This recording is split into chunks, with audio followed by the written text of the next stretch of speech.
যারা টেন্ডারবাজি করবে, যারা মাদক কারবারি করবে, যারা আমাদের উপর লুটপাট করবে, আমরা এমন কোনো প্রতিনিধিকে চাই না। যারা টাকার কারণে বিক্রি হয়ে বিচারের মাত্রা এদিক থেকে ওই দিকে ঘুরিয়ে দিবে, আমরা এমন কোনো বিচারকদের চাই না। আমরা চাই এমন বিচারকদের যারা আল্লাহর ভয়ে সত্য বিচার করবে, ঠিক কি না? আল্লাহ রাব্বুল আলামিন বলেন, লা ইয়াশহাদুনা আয-যুর, তারা কখনো মিথ্যা সাক্ষ্য দেবে না। এবং শোনো, তাদের 11 নম্বর গুণাবলী হলো ওয়া ইযা মাররু বিল-লাগwi মাররু কিরামা, তারা যখন কোন একটা মন্দ কাজের পাশ দিয়ে হেঁটে যাবে, ওইখানে গান বাদ্য হচ্ছে, মদের আসর হচ্ছে, জুয়ার আসর হচ্ছে, তারা সেই জুয়ার আসরে বসবে না, তারা জুয়ার আসর থেকে দৌড়ে দৌড়ে চলে যাবে, সেখানে তারা বসতে চাইবে না, হারাম কাজের মাঝে জড়াবে না, তারা আল্লাহর ভয়ে অন্তরের ভিতরে ভীতত্রস্ত হয়ে যাবে। এরপর আল্লাহ রাব্বুল আলামিন বলেন, শোনো তাদের গুণাবলী আরো হলো ওয়াল্লাযীনা ইযা যুক্কিরু বিআয়াতি রাব্বিহিম লাম ইয়াখিরু আলাইহা সুম্মান ওয়া উময়ানা। আল্লাহু আকবার। আল্লাহ রাব্বুল আলামিন বলেন, এরা যখন আল্লাহর কোরআনের আয়াতগুলো শুনে, আল্লাহর কোরআনের আয়াতগুলো শুনে এরা অপরিবর্তন থাকে না, পরিবর্তনশীল হয়। এই যে এখানে যারা বসে আছেন, এতক্ষণ দাঁড়াইছিলেন যারা বসে আছেন, আমি মনে করি সবাই আল্লাহর কোরআনের আয়াতগুলো বিশ্বাস করেন এবং মানেন, ঠিক কি না? আমার কোনের ভাইরা যারা রেগে গিয়েছিলেন, উত্তপ্ত হয়ে গেছেন, আল্লাহর কোরআন শোনার পরে যাদের অন্তর নরম হয়ে গেল, আল্লাহর কথা অনুযায়ী আপনি আল্লাহর বান্দা, আপনি রহমানের বান্দা। আল্লাহ বলেন, এরা আল্লাহর কোরআনের কথা শোনার পরে ইনস্ট্যান্ট সাথে সাথে নিজেদের মন্তব্য বদল করে। এরা কখনো অন্ধ বধিরের মতো পড়ে থাকবে না। অন্ধ যে ব্যক্তি চোখে দেখে না, বধির যে ব্যক্তি কানে শোনে না, যে ব্যক্তি চোখে দেখে না আর কানে শোনে না, সারাদিন চিৎকার করে তারে কিছু বুঝালে কি সে বুঝবে? জোরে জোরে বলেন, বুঝবে? ঠিক একই অনুরূপ আল্লাহ বলেন, তারা অন্ধ হয় না, বধির হয় না, তাদের রব আল্লাহর কোরআনের আয়াতগুলো যখন তাদেরকে শোনানো হয় তখন তারা সেটা মানে। আল্লাহ তাআলা 12 নম্বর গুণাবলী বলেন, যারা রহমানের বান্দা হবে তাদের 12 নম্বর গুণাবলী হলো ওয়াল্লাযীনা ইয়াকুলুনা রাব্বানা হাব লানা মিন আজওয়াজিনা ওয়া যুররিয়াতিনা কুররাতা আ'য়ুনিন ওয়াজআলনা লিল মুত্তাকিনা ইমামা। আল্লাহু আকবার। আল্লাহ তাআলা বলেন, রহমানের বান্দাদের সবিশেষ 12 নম্বর গুণ হলো, এই রহমানের বান্দা যখন আল্লাহর কাছে হাত তোলে তখন আল্লাহ তাআলাকে বলে, আল্লাহ রব্বানা হাব লানা মিন আজওয়াজিনা ওয়া যুররিয়াতিনা কুররাতা আ'য়ুনিন ওয়াজআলনা লিল মুত্তাকিনা ইমামা। আল্লাহ আপনি আমার স্ত্রীকে নেককার বানান, আমার সন্তানগুলোকে নেককার বানান, তাদেরকে আমার কলিজা শীতলকারী স্ত্রী সন্তান বানায়া দেন। সুবহানাল্লাহ। যার ঘরে একটা নেককার স্ত্রী আছে তার ঘরটা জান্নাত, আর যার ঘরে একটা বদকার স্ত্রী আছে, টিকটক বানাই না স্ত্রী আছে, তার ঘর হচ্ছে জাহান্নাম, ঠিক কি না? মিথ্যা বললাম নাকি ভাই? শোনেন, আল্লাহর কাছে সর্বোত্তম রিজিক হলো নেককার স্ত্রী এবং নেককার সন্তান। নেককার স্ত্রী হতে গেলে চারটি গুণাবলী লাগবে। কয়টি গুণাবলী? আমার আলোচনা শেষ, এই 4টি গুণাবলী বলে শেষ করে দেবো ইনশাআল্লাহ। নেককার স্ত্রী হতে গেলে 4টি গুণাবলী প্রয়োজন বাবা। কয়টা? 1 নাম্বার, স্বামী যা আদেশ করেছেন তা যদি হালাল হয়, অকপটে বিনা শর্তে তা মেনে নেওয়া লাগবে। ইসলাম কি কখনো কাউকে সহিংসতা শেখায়? হিংসা শেখায়? আপনি কাদের পরিচয় দিচ্ছেন? আল্লাহর কোরআনের মধ্যে না, দাঁড়ান কথা বলতে দেন। এখানে আপনাদের সঙ্গে বাহাস করতে আসি নাই, আমি মুসাফির মানুষ, কথা শোনেন। চিল্লায় কথা বলেন কেন এটা জানেন? কিসের ময়দান? আল্লাহ বলেছেন ফাইদা কুরিয়াল কুরআনু ফাসতামিউ লাহু ওয়া আনসিতু লাআল্লাকুম তুরহামুন। ভাইরা একটু শান্ত হন, ভাইরা একটু শান্ত হন। আল্লাহ রাব্বুল আলামিন বলেছেন যখন কোরআন শোনানো হয় ফাসতামিউ লাহু, সেখানে মনোযোগ সহকারে শুনো, লাআল্লাকুম তুরহামুন, যেন তোমরা রহম প্রাপ্ত হও। তাহলে কোরআন শুনলে আল্লাহ রহম দেন, আর সেখানে বেয়াদবি করলে আল্লাহ গজব দেন, ঠিক কি না? তা আমরা কি রহম পেতে চাই নাকি গজব পেতে চাই? রহমত পেতে চাই না ভাই? ইনশাআল্লাহ। আমি যদি কোরআনের বাইরে কথা বলি 10 মিনিট শোনার পর চলে যাবেন। আপনাদের কাছে অনুরোধ, আমি মুসাফির মানুষ, একটু বসেন ভাইরা, আমার বাবারা একটু বসে যান। আমরা বেশিক্ষণ কথা বলবো না, আমি বেশিক্ষণ মোটেও কথা বলবো না, একটু বসেন। এসেছেন কোরআনের ময়দান, একটু বসেন ভাইরা, একটু বসেন। এটা নীরবে শ্রবণ করা আল্লাহর হুকুম, আমরা আল্লাহর হুকুম মানার জন্য সম্মানার্থে একটু বসে যাই ভাইরা, বেশি কষ্ট দিব না, একটু। আলহামদুলিল্লাহ নাহমাদুহু ওয়া নাস্তাঈনুহু ওয়া নাস্তাগফিরুহু ওয়া নু'মিনু বিহি ওয়া নাতাওয়াক্কালু ونعوذ بالله من شرور أنفسنا ومن سيئات أعمالنا من يهده الله فلا مضل له ومن يضلله فلا هادي له ونشهد أن لا إله إلا الله وحده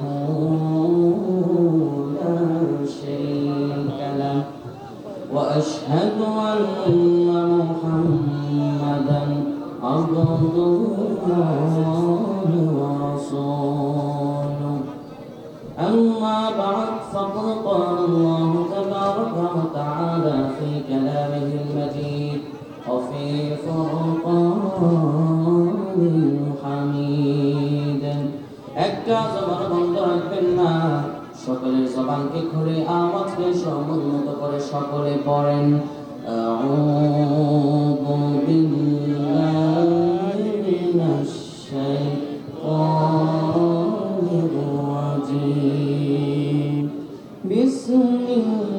বিসমিল্লাহির রাহমানির রাহিম وعباد الرحمن الذين يمشون على الأرض هونا وإذا خاطبهم الجاهلون قالوا سلاما صدق الله العظيم صدقه رسوله النبي الكريم إن الله وملائكته يصلون على النبي يا أيها الذين آمنوا صلوا عليه وسلموا تسليما اللهم صل على محمد وعلى آل محمد كما صليت على إبراهيم وعلى آل إبراهيم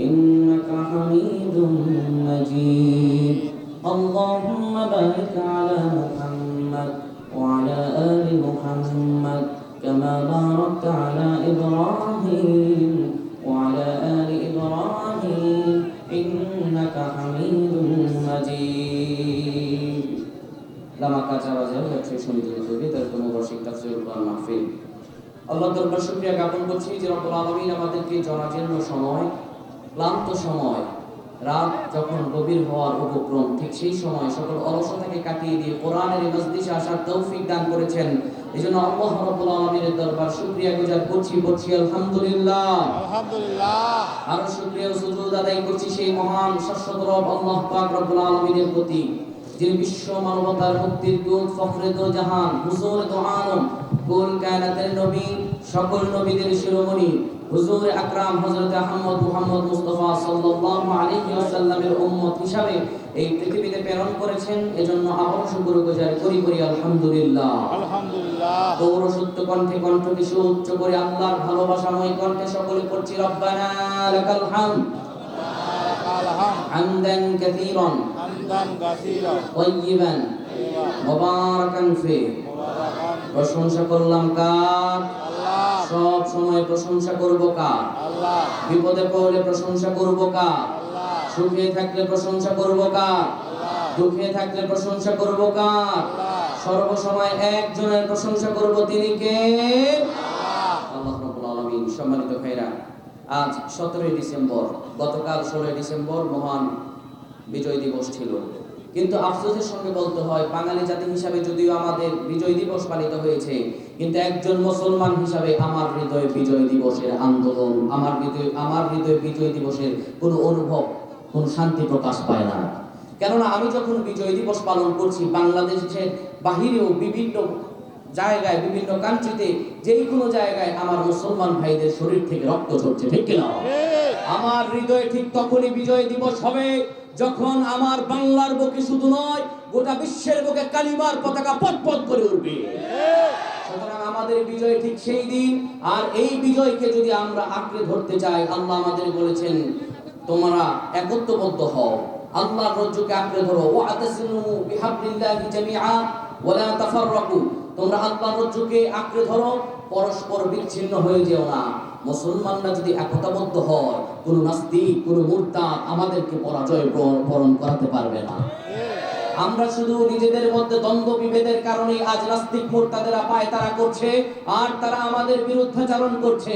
কিন্তু আমরা যদি এক হই, আমি তো বলি বাংলার সব মুসলমান যদি এক হয়ে প্রস্রাব করে দেয়, এই বাংলার বুক থেকে নাস্তিক মুরতাদরা ভেসে চলে যাবে, ঠিক কি না? সুতরাং আমরা আমাদের একতাবদ্ধ হওয়ার জন্য সকল পরিস্থিতিকে ঠান্ডা মাথায় হ্যান্ডেল করতে হবে।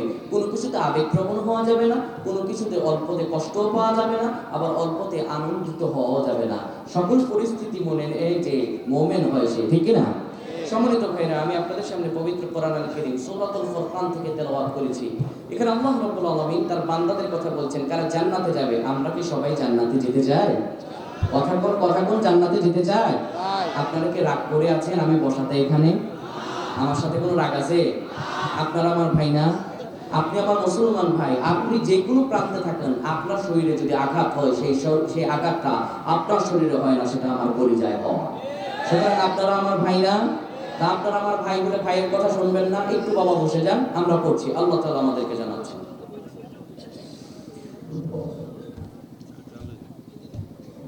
আল্লাহ রাব্বুল আলামিন আমাদেরকে বলেন, বান্দারা শোনো, পৃথিবীর বুকে তুমি চাইলে মুমিন হতে পারবা না, তুমি চাইলে আমার বান্দা হতে পারবা না। আমরা বললাম আল্লাহ কেন পারবো না? আল্লাহ রাব্বুল আলামিন আমাদেরকে জানিয়ে দেন, তুমি যদি পৃথিবীর বুকে একজন ডাক্তার কিংবা ইঞ্জিনিয়ার হতে চাও, তোমার পড়াশোনা করা লাগবে, তোমার সেই যোগ্যতা অর্জন করা লাগবে। আর বান্দারে সেই যোগ্যতা অর্জন করার পরে তুমি ডাক্তার কিংবা ইঞ্জিনিয়ার হবা। ঠিক এমনইভাবে আল্লাহ বলেন, কেউ যদি জান্নাতে একটা বাড়ি বানাতে চাও, আর কেউ যদি চাও আমার বান্দা হতে, তাহলে তোমার কোয়ালিটি লাগবে 12টা। কয়টা? জোরে বলেন কয়টা? আমরা আল্লাহকে জিজ্ঞেস করলাম, মাবুদ সেই 12টা কোয়ালিটি কি আপনি আমাদেরকে বলেন।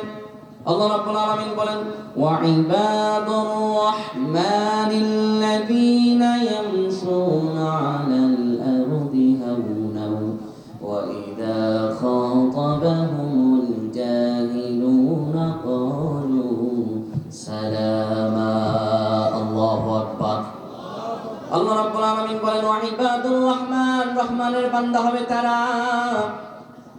যারা রহমানের বান্দা হবে, আল্লাযীনা ইয়ামশুনা আলাল আরদি হাওনা, তাদের এক নাম্বার গুণাবলী হলো তারা যখন জমিনের উপর চলাফেরা করবে, জমিনের উপর হেঁটে যাবে, দম্ভ আর অহংকার নিয়ে হাঁটবে না। তারা জমিনের উপর হাঁটবে যখন, বিনয় আর নম্রতা নিয়ে হাঁটবে তখন। 2 নাম্বার গুণাবলী আল্লাহ বলেন, ওয়া ইযা খাতাবাহুমুল জাহিলুনা ক্বালু সালামা। আল্লাহ রাব্বুল আলামিন বলেন, যারা রহমানের বান্দা হবে তাদের 2 নাম্বার গুণাবলী হলো, দেখবেন সমাজের মাঝে এক শ্রেণীর লোক আছে, আপনি যত ভালো থাকতে চান আপনারে ভালো থাকতে দেবে না, আপনি যতই ভালো থাকতে চান সে আপনার সঙ্গে ঝগড়া লাগতে চাইবে। এমন লোক আছে না নাই? পায়ে পাড়া দিয়ে ঝগড়া করে আপনি ভালো থাকেন, এতদিন যাই খারাপ কাজ করছেন আল্লাহর কাছে তওবা করে প্রত্যেকদিন মসজিদে যান, আর ওই লোক মসজিদে যায় না, চা স্টলে বসে ডান হাতে বিড়ি আর বাম হাতে চা খায়, আর নতুন মুসল্লি হয়েছে। বলে না বলে নতুন মুসল্লি হয়েছে, ঠিক কি না?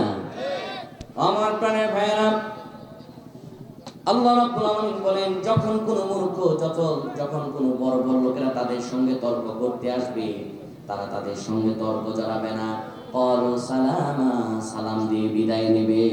কার কথা? আল্লাহ রাব্বুল আলামিন বলেন, আমার বান্দা যারা হবে, যারা রহমানের বান্দা হবে, তাদের 1 নাম্বার গুণাবলী হলো তারা দম্ভ অহংকার নিয়ে হাঁটবে না। আমাদের সমাজে এক শ্রেণীর লোক আছে, যারা যখন সমাজের বুকে হেঁটে যায়, এমন লোক আছে দাম্ভিক, যার জমিনেও পা পড়ে না, এমন লোক আছে না নাই?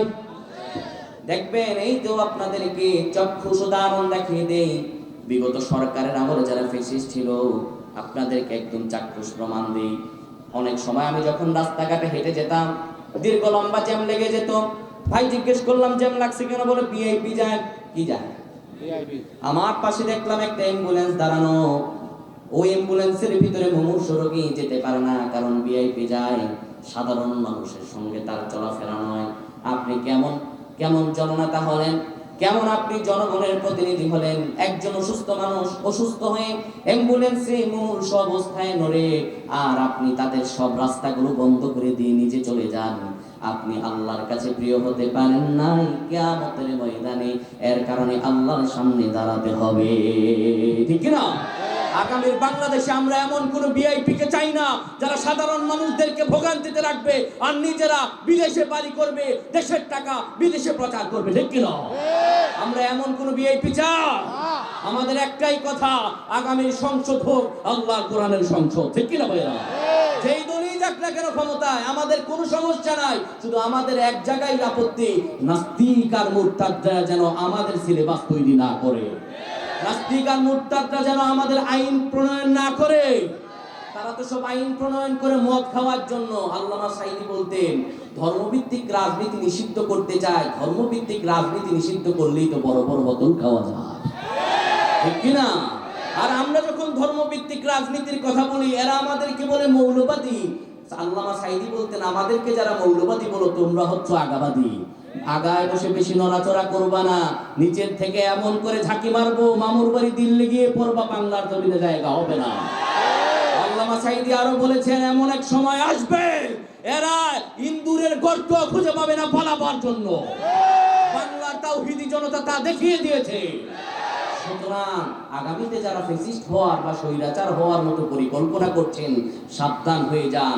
এখনকার মুসলমান আগের মতো সাদাসিধা নয়, এখনকার মুসলমান কোরআনওয়ালা মুসলমান। এখন মানুষ জীবন দিতে জানে, ঈমান দিতে জানে না। আমাদের রক্ত প্রবাহ হবে, কিন্তু কোনোদিন আমরা কোনো কাফের মুশরিকদেরকে আমাদের প্রতিনিধি হিসাবে চাই না। আল্লাহ রাব্বুল আলামিন বলেন, ওয়ালা তামশি ফিল আরদি মারহা, জমিনের উপর দম্ভ আর অহংকার করো না। ও আমার প্রাণের ভাইরা শুনেন, আল্লাহ রাব্বুল আলামিন নিষেধ করেছেন, শোনো বান্দারা, জমিনের উপর কাউকে এড়িয়ে যেও না।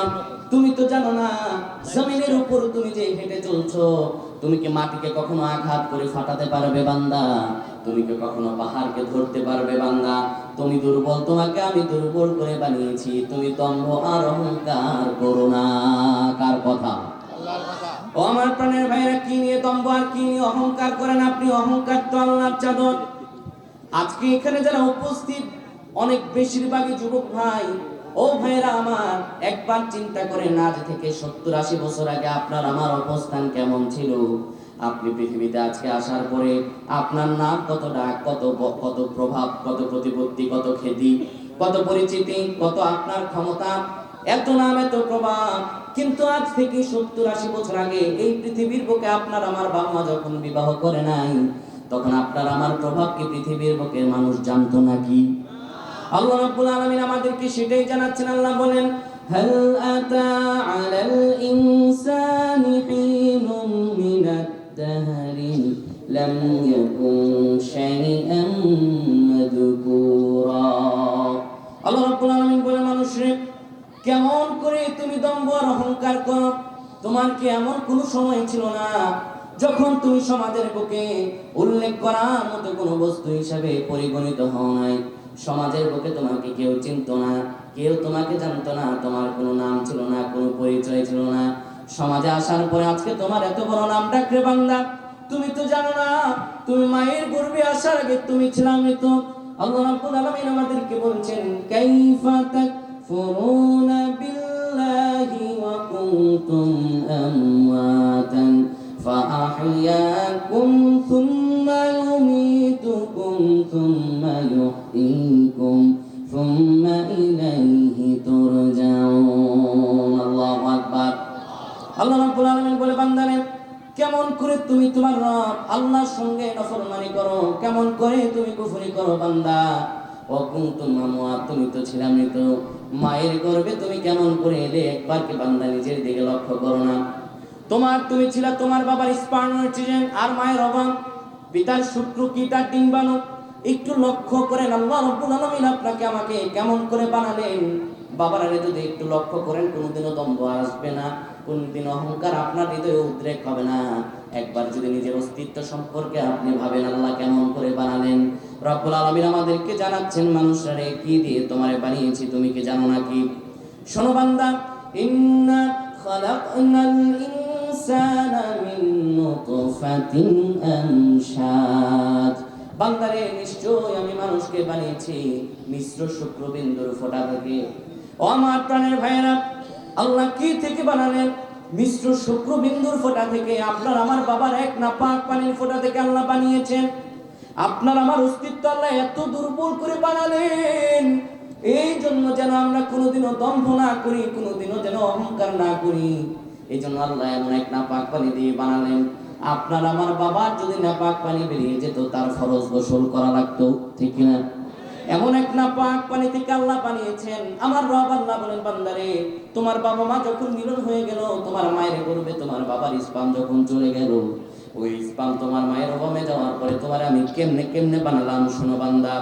সুম্মা জাআলনাহু নুতফাতান ফি করারিন মাকিন।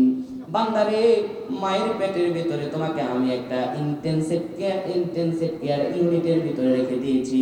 এমন এক নিরাপদ পেটের ভিতরে রেখে দিয়েছি যেখানে কোনো জান প্রবেশ করতে পারবে না, কোনো রোগ কোনো কিছু তোমাকে স্পর্শ করতে পারবে না।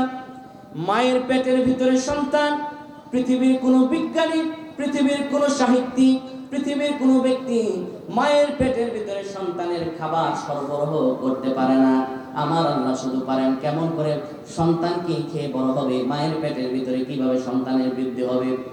আমার রব আল্লাহ বলছেন, বান্দারে, কেমন করে তোমারে আমি তোমার মায়ের পেটে খাওয়ালাম, তোমার মায়ের মাসিক অসুখকে বন্ধ করে দিয়ে তোমার মায়ের নাভির সঙ্গে তোমার নাভিতে তার লাগাই দিলাম। তোমার মায়ের ওই রক্তগুলোকে নাভির মধ্য দিয়ে পাস করে দিয়ে তোমাকে আমি তিল তিল করে বড় করলাম। বান্দারে, ওই নাপাক রক্তটা আমি মুখে লাগাই নাই কেন? নাপাক রক্ত মুখে লেগে গেলে পরে মুখটা নাপাক হয়ে যাবে। বান্দা, মুখটার এই জন্য পবিত্র রাখলাম, যেন দুনিয়াতে আসার পরে এই মুখ দিয়ে তুমি আমাকে আল্লাহ বলে ডাকতে পারো। সুবহানাল্লাহ কইতে মন চাইলো না? আল্লাহ রাব্বুল আলামিন আপনার আমার অস্তিত্ব জানান দিচ্ছেন। মায়ের নাভির সঙ্গে সন্তানের নাভির তার লাগে। আর প্রথমে আল্লাহ কি সৃষ্টি করলেন? আল্লাহ তাআলা বলেন, সুম্মা খালাকনান নুতফাতা আলাকাতান ফাখালাকনাল আলাকাতা মুদগা ফাখালাকনাল মুদগাতা ইযামা। আল্লাহ রাব্বুল আলামিন বলে, বান্দারে, মায়ের পেটে তোমার বাবার শুক্রবিন্দু যাওয়ার পরে সেই শুক্রবিন্দুকে আমি বানালাম জমাট বাঁধা রক্ত হিসাবে। তুমি মায়ের পেটে যাওয়ার পরে হাত পা চক্ষু তখন হয়ে যায় না। ওই শুক্রবিন্দুকে প্রথমে বানালাম জমাট বাঁধা রক্ত। ওই জমাট বাঁধা রক্ত থেকে আমি রব্বুল আলামিন বানালাম গোশত বানানোর পরে আমি আল্লাহ তাআলা ওই গোশত দিয়ে হাড় বানালাম। কচি কচি হাড় দিয়ে একটা বড়ি একটা স্ট্রাকচার তৈরি করলাম। একটা বড়ি একটা স্ট্রাকচার তৈরি করার পরে বান্দা, ওই হাড়ের ভিতরে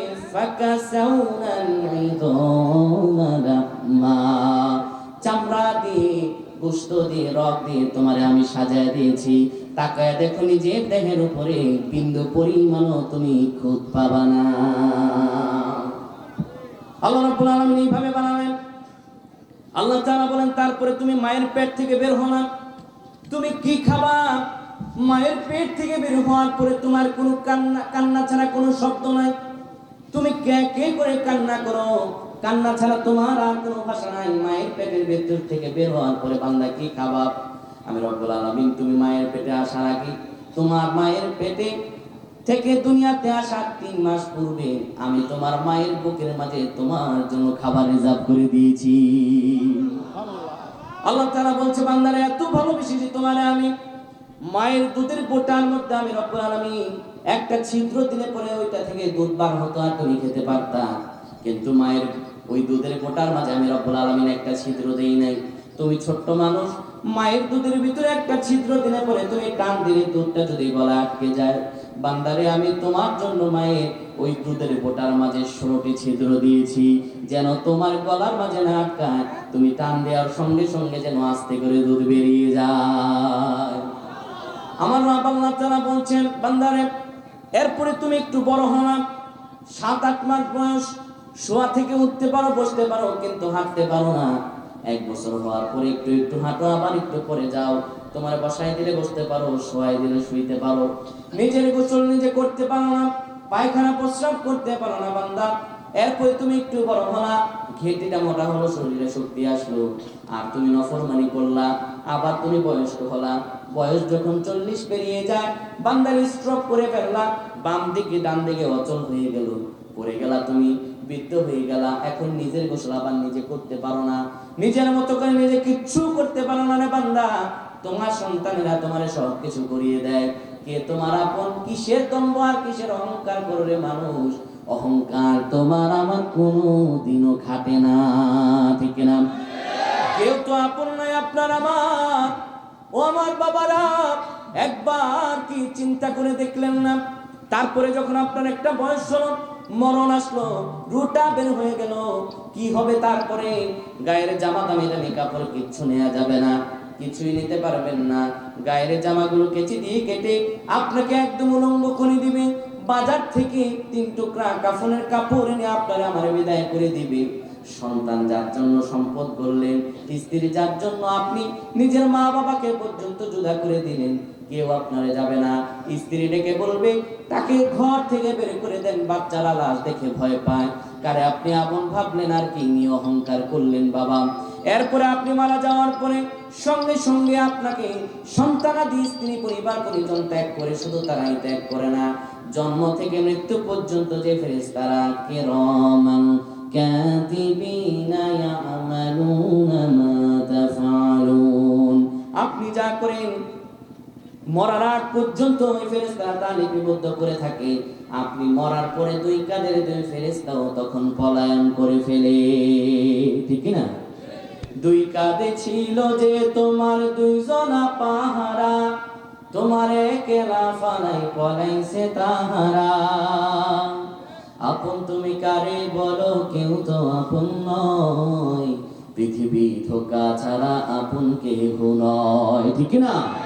পৃথিবী ধোকা ছাড়া আপন কেহ নয়। ছোট্ট একটা ঘটনা বলি, এই পৃথিবীটা কেমন ধোকার জায়গা। এক বুড়া আর বুড়ি, বয়স হয়ে গেছে, বুড়া সন্তানাদি হয় নাই। এখন বুড়া গ্রামে থাকে, একটা গরু আছে, ষাঁড় আছে, এটা পালে।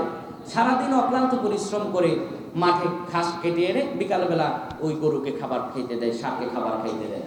হঠাৎ বুড়া অসুস্থ হয়ে গেছে। বুড়ি এবার ডাক্তার দেখায়, কবিরাজ দেখায়, সবিশেষ এক বড় ডাক্তারের কাছে গেছে ঢাকা শহরে। যাওয়ার পর ডাক্তার বলতেছে, মা এ লোক আর বাঁচবে না, বাড়ি নিয়ে যান, যা খেতে চাই তা খাওয়ান, বাঁচবে না। আরে এবার বুড়ি বাড়িতে আনছে। দেখবেন যারা মুমূর্ষু রোগী হয়ে যায়, এদেরকে যখন মেডিকেল থেকে নিষেধ করে দেয় আর কোনো চিকিৎসা নেই, বাড়িতে আনার পরে দেখবেন খাটে শোয়ায় না, নিচে শোয়ায়, ঠিক না? নিচে শোয়াই দিয়েছে। নিচে শোয়াই দিয়ে বুড়ার পাশে বসে বসে বলতেছে, আগো প্রাণের স্বামী, তুমি আমার কাছে অতি বোদামি, আজরাইল তোমারই দেখলো আমারে দেখলো না। এই ধরনের কথা মা বোনেরা বলে ফেলে না, বলে না যে আহারে তোমার মরণ আইলো আমার মরণ আইলো না, তোমারই আজরাইল পাইলো আমারে পাইলো না, এই ধরনের কথা বলে না। বুড়ি পাশে বসে বলতেছে, আহারে আজরাইল কি তোমারই দেখলো আমারে দেখলো না, তোমার মরণ না আইয়া আমার মরণ আসতে পারলো না। এই কথা বলার পরে বুড়া পালতো ষাঁড়, কি পালতো? কথা কয় না, কথা কয় না, ষাঁড় পালতো। কি পারতো? ষাঁড়। এখন 3 দিন ধরে ওই ষাঁড়ের পেটে কোনো খাবার দিতে পারে না। বুড়া আবার একটা অভ্যাস ছিল, সকালে দিত ঘাস, বিকালে দিত ভুসি। এখন ভুসিতে দিত বেচারা ষাঁড়, এতদিন ধৈর্য ধরছে। এখন ষাঁড় যেখান থেকে দেয়, মটকা চিনেন আপনারা?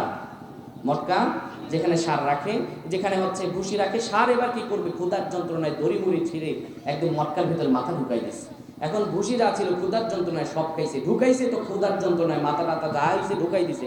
এখন বেচারা ষাঁড় অবলা প্রাণী, ঢুকাইছে তো ঢুকাইছে, এখন তো মাথা আর খুলতে পারে না। কি করবে, অন্ধকার, পাগলাটে ষাঁড়, কিচ্ছু দেখতে পাচ্ছে না। ওই গোয়াল ঘর ভেঙে টেঙে বিশাল বড় মটকা নিয়ে ছুটছে। বুড়ি ওইদিকে বুড়ার পাশে বসে বসে বলতেছে, আগো আজরাইল তোমারে দেখলো আর আমারে দেখলো না। ওইদিকে বাইরে শুনে বান তুফান শুরু হয়ে গেছে। বুড়ি ভাবতেছে তুফান শুরু হলো নাকি, বাইরে এসে দেখতেছে বুড়ি সাধারণ গ্রামের মহিলা, আজরাইল জীবনে দেখে নাই। বুড়ি দেখতেছে বিশাল বড় ষাঁড়, সামনে বিশাল বড় মটকা। বুড়ি ভাবছে এটাই আজরাইল। বুড়ি বলতেছে, ভাই আজরাইল, আমি ভুলে দোয়া করে ফেলেছি, রোগী আমি নয়, রোগী ভেতরে আছে। আপনি কি মনে করছেন দুনিয়াটা ধোকার জায়গা নয়? আল্লাহ রাব্বুল আলামিন বলেন, বান্দারে পৃথিবীর বুকে কেউ তোমার আপন নয়। তুমি কারে আপন ভাবো, কেউ তোমার কোনো উপকার করতে পারবে না। স্ত্রীকে আপন ভাবো, স্ত্রী আপন নয়। শোনো বান্দা, আমি আল্লাহ তাআলা জানিয়ে দিলাম, ইয়া আইয়ুহান নাসুত্তাকু রাব্বাকুম ওয়াখশাউ ইয়াওমান লা ইয়াজজি ওয়ালিদুন আন ওয়ালিদি ওয়ালা মাওলুদুন হুয়া জাযিন আন ওয়ালিদিহি শাইআ।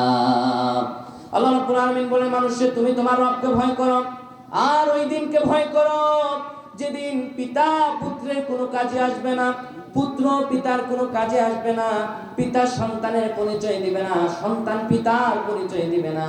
সেদিন মানুষগুলো যার যার থেকে পলায়ন করবে। আল্লাহ বলে, বান্দারে জেনে রাখো, ইন্না ওয়া'দাল্লাহি হক।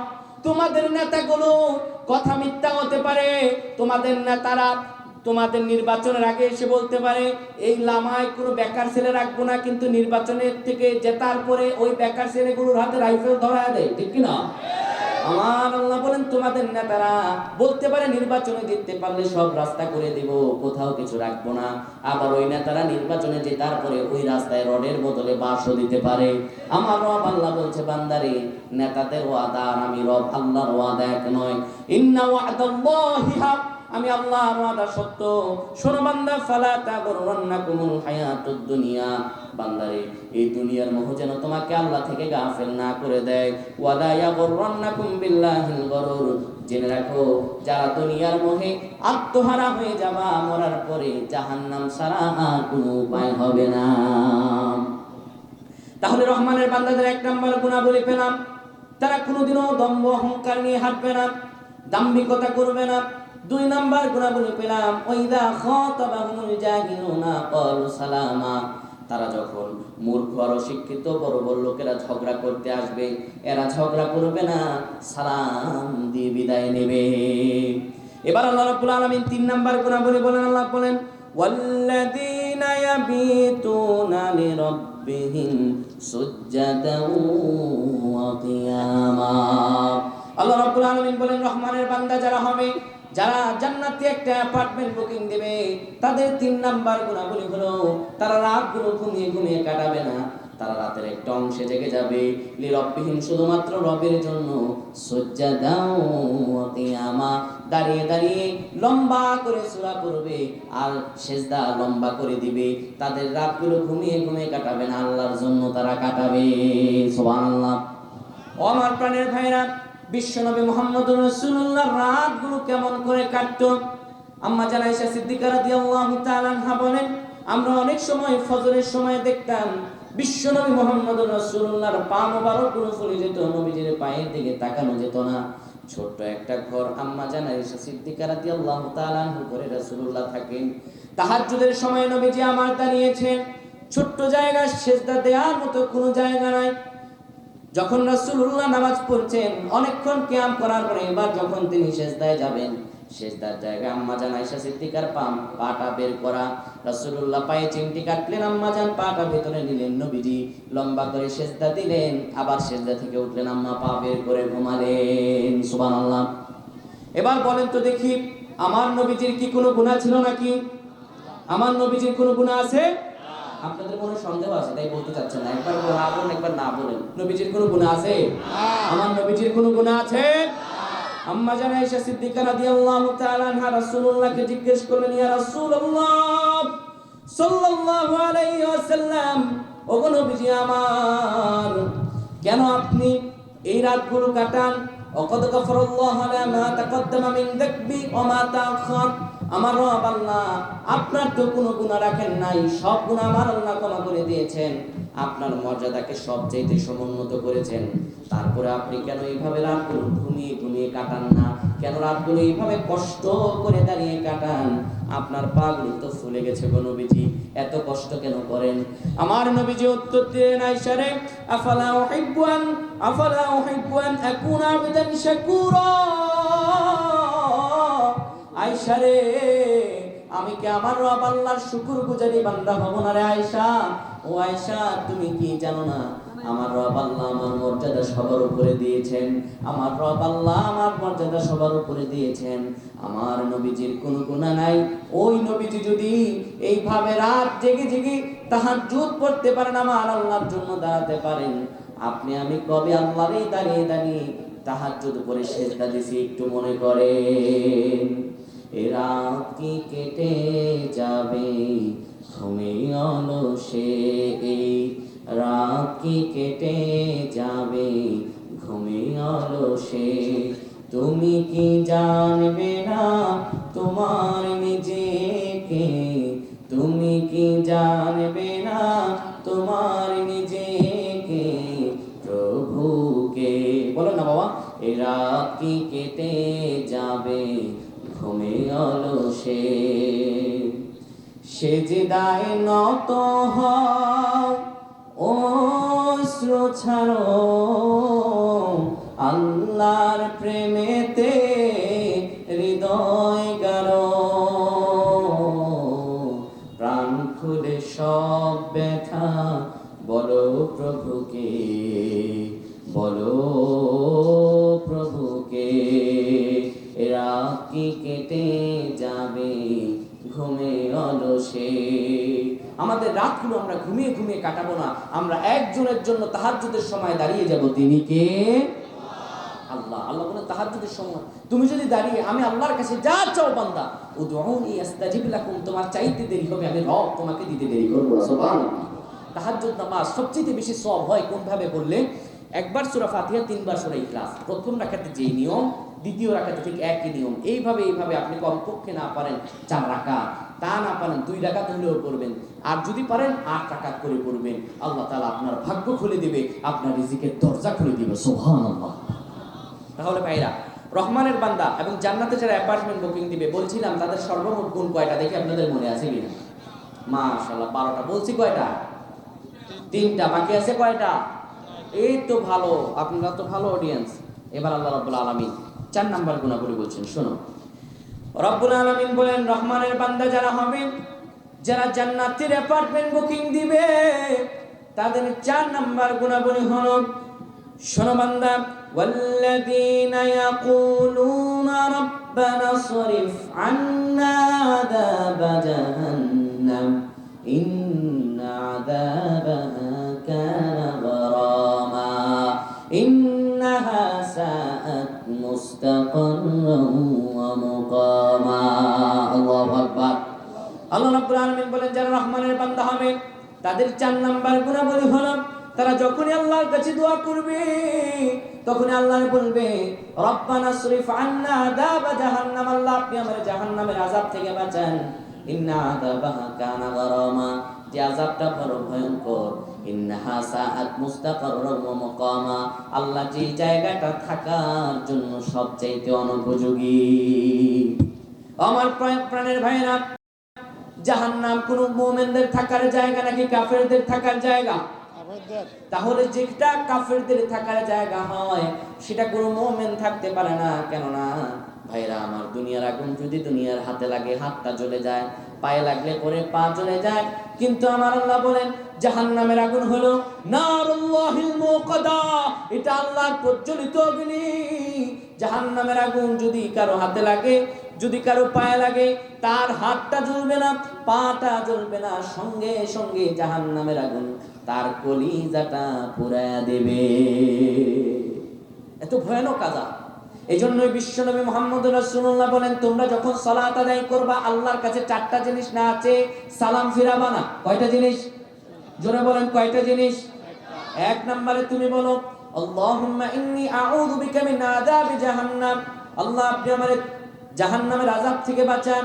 ওয়া আউযু বিকা মিন আযাবিল কবর, আল্লাহ আপনি আমারে কবরের আযাব থেকে বাঁচান। ওয়া আউযু বিকা মিন ফিতনাতি মাসিহিদ দাজ্জাল, আল্লাহ আপনি আমারে দাজ্জালের ফিতনা থেকে বাঁচান। ওয়া আউযু বিকা মিন ফিতনাতিল মাহইয়া ওয়াল মামাত, আল্লাহ আপনি আমারে জীবন মরণের ফিতনা থেকে বাঁচান। এই 4টা জিনিস না আছে নবীজি বলেন তুমি সালাম ফিরাও না। তাহলে রহমানের বান্দাদের 4 নাম্বার গুণ হলো তারা আল্লাহর কাছে যখনই দোয়া করবে বলবে আল্লাহ আল্লাহুম্মা ইন্নী আসআলুকাল জান্নাতা ওয়া আউযু বিকা মিনান নার, আল্লাহ আপনি আমারে জান্নাত দিয়েন, জাহান্নাম আমারে দিয়েন না। এরপর আল্লাহ রাব্বুল আলামিন বলেন রহমানের বান্দাদের 5 নাম্বার গুণ শোনো, ওয়াল্লাযীনা ইযা আনফাকু লাম ইউসরিফু ওয়া লাম ইয়াকতুর وكان بين ذلك قواما আল্লাহ রাব্বুল আলামিন বলেন যারা রহমানের বান্দা হবে তাদের 5 নাম্বার গুণাবলী হলো তারা যখন আল্লাহর রাস্তায় দান করবে তখন তারা কার্পণ্যতা করবে না, আবার দান করতে গিয়ে সব বিলিয়ে দিবে না। একটা মিড রেঞ্জে থেকে তারা দান করবে, এমন ভাবে দান করবে না যেন খালি হয়ে যায়, আবার এমন ভাবে সম্পদগুলো পঞ্জীবিত করে রাখবে না যেন সম্পদগুলো বেড়ে যায়। কেমন করে দান করব? বিশ্বনবী মুহাম্মদ রাসূলুল্লাহ একবার বসে আছেন, একজন ভিক্ষুক নবীজির ঘরের দরজার সামনে এসে বললেন, ওগো নবীজি, আমার কোনো জামা নাই, নবীজির শুধুমাত্র একটাই জামা। দয়ার নবী মায়ের নবীর কাছে চাইলে আমার নবী কি না দিতে পারেন? আমার নবী সাল্লাল্লাহু আলাইহি সাল্লাম গায়ের জামাটা খুলে ভিক্ষুককে দিয়ে দিলেন, আর ভিক্ষুক সেই জামাটা নিয়ে চলে গেল। কিছুক্ষণ পরে সাহাবায়ে কেরাম আসলে রাসূলুল্লাহকে ডাকছেন, কিন্তু নবীজি আমার গায়ের ভিতরে জামা নাই, আমার নবীজি ঘর থেকে বের হচ্ছেন না, ঘর থেকে বের হতে পারছেন না। তখন আমার আল্লাহ বললেন, ওগো নবীজি, আনফিকু লাম ইউসরিফু ওয়া লাম ইয়াকতুর ওয়া কানা বাইনা যালিকা কাওয়ামা। আপনার যদি জামা একটু বেশি থাকতো আপনি দিতেন, আপনার জামা একটা জামা আপনি কেন দিলেন? ওগো নবীজি আমার, দান করতে গিয়ে কার্পণ্যতা করা যাবে না, আবার দান না করে নিজের সম্পদও বাড়ানো যাবে না। অনেক লোক আছে দেখবেন, নিজে খাওয়ার সময় ভালো খাবে, নিজে পড়ার সময় ভালো করবে, নিজের মেয়ের বিয়ের সময় গায়ে হলুদও করবে, এখানে টাকা পয়সা দিতে কোনো প্রকার কষ্ট লাগবে না। মসজিদ আর মাদ্রাসার জন্য আর ইসলামী জলসার জন্য চাইতে যাবেন, বলবে টাকা না।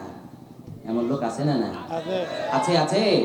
গায়ে হলুদে ইচ্ছা মতো টাকা খরচ করে এমন লোক আপনাদের এই লামাতে আছে। কিন্তু গায়ে হলুদ হচ্ছে হারাম। গায়ে হলুদ কি? হুজুররা বারবার করে বোঝায়, ভাইরা গায়ে হলুদ কেউ করবেন না। কেন করবেন না? গায়ে হলুদ স্পষ্ট হারাম। এটি হলো ইহুদি নাসারাদের সংস্কৃতি, হিন্দুদের সংস্কৃতি। হিন্দুদের সংস্কৃতি কেউ যদি মানে সে হিন্দুদের দলভুক্ত হয়ে যাবে। এটি কার কথা? আল্লাহর কথা। আল্লাহ বলছেন, কি বলছেন জানেন? সূরাতুল মাইদার 51 নম্বর আয়াতে আল্লাহ বলেন, ইয়া আইয়ুহাল্লাযীনা আমানু লা তাত্তাখিযুল ইয়াহুদা ওয়ান নাসারা أولياء بعضهم أولياء بعض ومن يتولهم منكم فإنهم منهم إن الله لا يهدي القوم الظالمين الله أكبر আল্লাহ রাব্বুল আলামিন ডাক দিলেন, ইয়া আইয়ুহাল্লাযীনা আমানু, ও হে যারা ঈমান এনেছো, আপনারা সবাই কি ঈমানদার? কথা কয় না, সবাই কি ঈমানদার? কোন সন্দেহ আছে? কার কার সন্দেহ আছে? আদোটান আপনাদের সন্দেহ আছে? আমরা সবাই ইমানদার না? ও আমার প্রাণের ভাইরা, আপনি যদি ইমানদার হন তাহলে আল্লাহ আপনাদের ডেকে বলছেন, ইয়া আইয়ুহাল্লাযীনা আমানু, ও হে যে ঈমান এনেছো, শোনো, লা তাত্তাখিযুল ইয়াহুদা ওয়ান নাসারা, কোন ইহুদি নাসারা যেন তোমার বন্ধু না হয়। ইহুদি নাসারাদের সঙ্গে তুমি বন্ধুত্ব গ্রহণ করো না। আউলিয়া বা'দুহুম আউলিয়া ও বা'দ, এই ইহুদি নাসারারা তারা পরস্পর বন্ধু। ওমাইয়া তাওয়াল্লাহুম মিনকুম ফাইন্নাহুম মিনহুম, বান্দারে তুমি যদি ইহুদি নাসারাদের, হিন্দুদেরকে বন্ধু রূপে গ্রহণ করো, আমার আল্লাহর ভাষায় তুমিও তাদের দলভুক্ত হবা। নাউযুবিল্লাহ। আল্লাহ রাব্বুল আলামিন বলেন, কোন ইহুদি নাসারাদেরকে বন্ধুত্ব রূপে গ্রহণ করা যাবে? কোন ইহুদি নাসারা আমাদের বন্ধু হতে পারে? আফসোস করে বলতে হয়, নরেন্দ্র মোদী বলছে যে 16 ডিসেম্বর শুধু বাংলাদেশের বিজয় না, এটি আমাদের বিজয়। তাহলে যেটি ভারতের বিজয় হয় সেটি কোনো মুসলমানের বিজয় হতে পারে না, ঠিক কি না? হ্যাঁ, কি বলবো ভাই। আল্লাহ বলছেন, কোন ইহুদি নাসারা, হিন্দু বৌদ্ধ আমাদের কখনো বন্ধু হতে পারে? জেনে বুঝে কোন ইহুদি নাসারাদের সংস্কৃতি নিজেদের মাঝে আনবা, তুমিও তাদের দলভুক্ত হবা। ইন্নাল্লাহা লা ইয়াহদিল কওমাজ যালিমিন, তুমি জালেম হয়ে যাবা, আর তোমার কপালে কোনো হেদায়েত নাই। ওই ইমাম সাহেবরা, ওয়াইজরা, আলেমরা চিৎকার মেরে মেরে বলতেছে, গায়ে হলুদ হারাম, গায়ে হলুদ হারাম, গান বাদ্য করা যাবে না, বিয়ের আগে গান বাদ্য হারাম। আর সে এসে বলে, হুজুর এই বয়সে করবে না, কোন বয়সে করবে? বাপ মাগুলো বলে না? আবার দেখবেন ঈদের দিন কিছু কিছু দেখবেন ছেচরা আর টোকাই পোলাপাইন আছে যেগুলো এতিমের মতো এরা দেখবেন রাস্তায় রাস্তায় ঘুরবে, এদের বাবা মা বলতে আমার মনে হয় না কেউ আছে। একটা অটো ভাড়া করবে, একটা ছোট আপনার হচ্ছে ড্যাক্সিট নেবে, স্পিকার বাজাবে আর অশ্লীল অঙ্গভঙ্গি করে ঈদের দিন চলাফেরা করবে। আপনাদের লামায় মনে হয় না আছে? ঈদকে বলা হয় আসমানে পুরস্কার দিবস। দীর্ঘ 30 দিন সিয়াম সাধনা করার পর আল্লাহ রাব্বুল আলামিন বান্দার গুনাহ মাফ করে জান্নাতের পুরস্কার দেন। আপনি জান্নাতের পুরস্কার পেয়ে কি করবেন? আল্লাহ বলছেন লা ইন শাকারতুম লাআযীদান্নাকুম, নিয়ামত পাওয়ার পরে শুকর করবা। আর আপনি জাহান্নাম থেকে বের হয়ে জান্নাতে যাওয়ার পরে দরজা থেকে আবার বের হয়ে জাহান্নামে চলে যান। এটাই তো বাস্তবতা। আল্লাহ বলছেন হারাম, আর সে বলে হুজুর একটু করলে ক্ষতি কি? আল্লাহ বলছেন হারাম, সে বলে এই বয়সে না করলে কোন বয়সে করবে?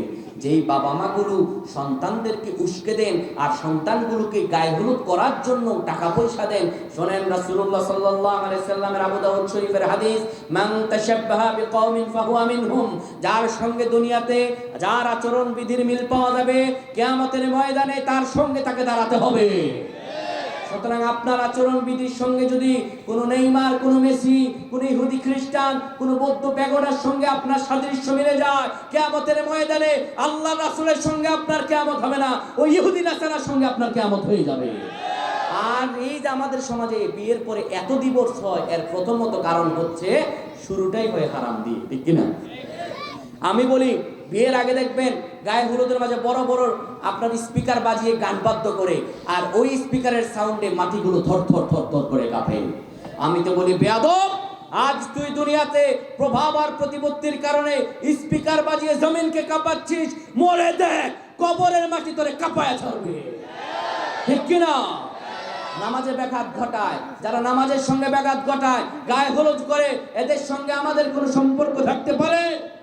জোরে বলেন থাকতে পারে? যেই মা বাবাগুলো সন্তানকে জেনে শুনে টাকা দেন হারাম কাজ করার জন্য, সন্তানগুলোকে যারা গান বাদ্য করার জন্য কোনো বাধা প্রদান করেন না, আমার আল্লাহ রাব্বুল আলামিন বলেন কিয়ামতের কঠিন ময়দানে সন্তানগুলোকে আল্লাহ বলবেন জাহান্নামে যা। সন্তানগুলো আল্লাহকে ডেকে বলবে আল্লাহ কেন জাহান্নামে যাব? আল্লাহ রাব্বুল আলামিন বলবেন তুমি গান বাদ্য করেছো, নাচানাচি করেছো, মসজিদের সামনে গান বাদ্য করেছো, ঈদের দিন নাচানাচি করেছো, জেনে বুঝে গায়ে হলুদ পালন করেছো, যাও জাহান্নামে যাও। সন্তানগুলো আল্লাহকে ডেকে বলবে রব্বানা আরিনাল্লাযীনা আযাল্লানা মিনাল জিন্নি ওয়াল ইনস নাজআলহুমা তাহতা আকদামিনা লিয়াকুনা মিনাল আসফালিন। সন্তানগুলো আল্লাহকে ডেকে বলবে মাবুদ আরিনাল্লাযীনা আযাল্লানা মিনাল জিন্নি ওয়াল ইনস, আমার মা বাবাগুলো কই যারা আমাদেরকে পথ ভ্রষ্ট করেছে, যারা আমাদেরকে গুনাহ করতে গিয়ে কোনো বাধা প্রদান করে নাই, নামাজের জন্য ডাকে নাই, নিজে নামাজের সময় ফজরের সময় আমার ঘর দিয়ে গেছে, আমার গায়ের উপর থেকে শীতের দিন কম্বলটা সরে গেছে, আমার নামাজের জন্য ডাক দেয় নাই, কম্বলটা আবার আমার মুরু দিয়ে বাপ নামাজে গেছে। আল্লাহ আমার ওই বাপটা কই যেই বাপ নামাজ পড়তো কিন্তু আমারে পর্দা করাতো না? আমার ওই বাপটা কই যেই বাপটা আমারে ইসলাম শেখাতো না? আমার ওই বাপটা কই যেই বাপ আমারে গায়ে হলুদের জন্য টাকা দিত? ওই বাপটারে আজকে এখানে নিয়ে আসেন, আমি তার ঘাড়ের উপর পাড়া দিয়ে জাহান্নামে যাব। কেন যাব? লিয়াকুনা মিনাল আসফালিন, যেন সে অপদস্থ অপমানিত হয়। ও আমার প্রাণের ভাইরা, গায়ে হলুদের সঙ্গে মুসলমানদের কোনো সম্পর্ক থাকতে পারে না, কোনো অপসংস্কৃতির সঙ্গে মুসলমানদের কোনো সম্পর্ক থাকতে পারে না। আল্লাহ যেটা নিষেধ করেছেন তাদের সঙ্গে আমাদের কোনো সম্পর্ক থাকতে পারে না। এটাই হলো কথা আমার প্রাণের ভাইরা। সম্পদ যখন আল্লাহ রাস্তায় দান করবেন, আল্লাহ বলেছেন তোমার অপ্রয়োজনীয়, তোমার প্রয়োজনীয় সম্পত্তি থাকার পরে বাকিটা আল্লাহ রাস্তায় দান করে দাও। লামাতে বাড়ি করেছেন, বান্দরবন শহরে বাড়ি করেছেন, চট্টগ্রামে বাড়ি করেছেন, আবার ঢাকায় বাড়ি করবেন, কার জন্য করে যাবেন? কে আপনার আপন? মরে যাওয়ার পরে আপনার আপন কাউরে পাওয়া যাবে না, ঠিক কি না? আল্লাহ রাব্বুল আলামিন বলেন শোনো, তারপরে রহমানের বান্দাদের 6 নাম্বার গুণাবলী শোনো বান্দা, ওয়াল্লাযীনা লা ইয়াদউনা মা'আল্লাহি ইলাহান আখার। বান্দারে 6 নাম্বার রহমানের বান্দাদের গুণ, জান্নাতি ব্যক্তিদের গুণ, তোমরা কখনো আল্লাহর পাশাপাশি অন্য কারো নামে জিকির করো না, অন্য কাউকে ডেকো না। আমাদের সমাজে এক শ্রেণীর লোক আছে যারা আল্লাহর পাশাপাশি পীরের নামেরও জিকির করে, এমন লোক আছে না নাই? কিছুক্ষণ আল্লাহ আল্লাহ জিকির করার পরে তারপরে বলে নাই নাই নাই, আপনাদের লামাতে মনে হয় নাই, ও আছে। তারপরে কিছুক্ষণ পরে বলে শাহলি বাবা, ফতেহি বাবা, খাজা বাবা, ল্যাংটা বাবা, বিড়ি বাবা, বদনা বাবা আছে না নাই? আমি তো বলি মাজারেতে যারা যায় ইমান হারা হয় তারা, ঠিক কিনা? মাজারগুলোতে কি চলে জানেন? খাজার নামে মাজার করে দেখায় যারা খাজার শান, দিনে করে ভণ্ডামি আর রাত্রে মারে গাজায় টান, ঠিক কিনা? খাজার নামে বাজার করে দেখায় যারা খাজার শান, দিনে করে ভণ্ডামি আর রাত্রে মারে গাজায় টান, দিনে করে ভণ্ডামি আর রাত্রি মারে গাজায় টান। তো খাজার একজন মুরিদ আমি পাইছি, বললাম চাচা আপনি নামাজ পড়তে চান না কেন? বলে নামাজ না পড়ার ফতোয়া আছে। আমি বললাম এত জায়গা পড়াশোনা করলাম সৌদি আরবে, প্রায় আল্লাহ রাব্বুল আলামিন 3-4 মাস একটা কোর্স করারও তৌফিক দিল, এত খাটলাম নামাজ না পড়ার তো কোনো কিছু তো পাইলাম না, বরঞ্চ নামাজ কায়েমের কথা আল্লাহ বলছেন, আপনি এটা পাইছেন কই বেটা? ফতুয়া কিবরিয়া। তো বললাম কিবরিয়া ফতুয়া একটু বলেন, বলে বেটা শোন, পানির নিচে মোম জ্বালাইলে মোম তো বাড়ি জ্বলে না, হাজা বাবার মুরিদ হইলে নামাজ রোজা লাগে না। ফতুয়া দেখছেন নি? পানির নিচে মোম জ্বালাইলে মোম তো আর জ্বলে না, হাজা বাবার মুরিদ হইলে নামাজ রোজা লাগে না। মাজারেতে যাবে যারা তারা হবে ঈমান হারা, ঠিক কি না? মাজারেতে যাবে যারা তারা হবে ঈমান হারা, আমল সব ধ্বংস হবে থাকবে না তার ঈমান, দিনে করে ভণ্ডামি আর রাত্রে মারে গাজায় টান, দিনে করে ভণ্ডামি আর রাত্রে মারে গাজায় টান, ঠিক কি না? কিছুদিন আগে দেখছেন না বাউলেরা কি করে? এরা সবসময় বাউল করে। এই বাউল এরা আমাদের সমাজে কিছু তথাকথিত পণ্ডিত আছে, এরা বলে বাউল হচ্ছে আমাদের সংস্কৃতি। শোনেন, আমি আমার সব সংস্কৃতি মেনে নিব, কিন্তু যেই সংস্কৃতি আমার ইসলামের বিরুদ্ধে কথা বলে, যেই সংস্কৃতি আমার আল্লাহর বিরুদ্ধে কথা বলে, যেই সংস্কৃতি আমার রাসূলুল্লাহর বিরুদ্ধে কথা বলে, আমার প্রাণ চলে যাবে, আমার দেহ থেকে মাথা আলাদা হয়ে যাবে, জীবন দিয়ে দিব, ওই সংস্কৃতি আমি মানব না। যে সংস্কৃতি আমার আল্লাহকে গালি দেয়, ওই সংস্কৃতি আমি মানব না।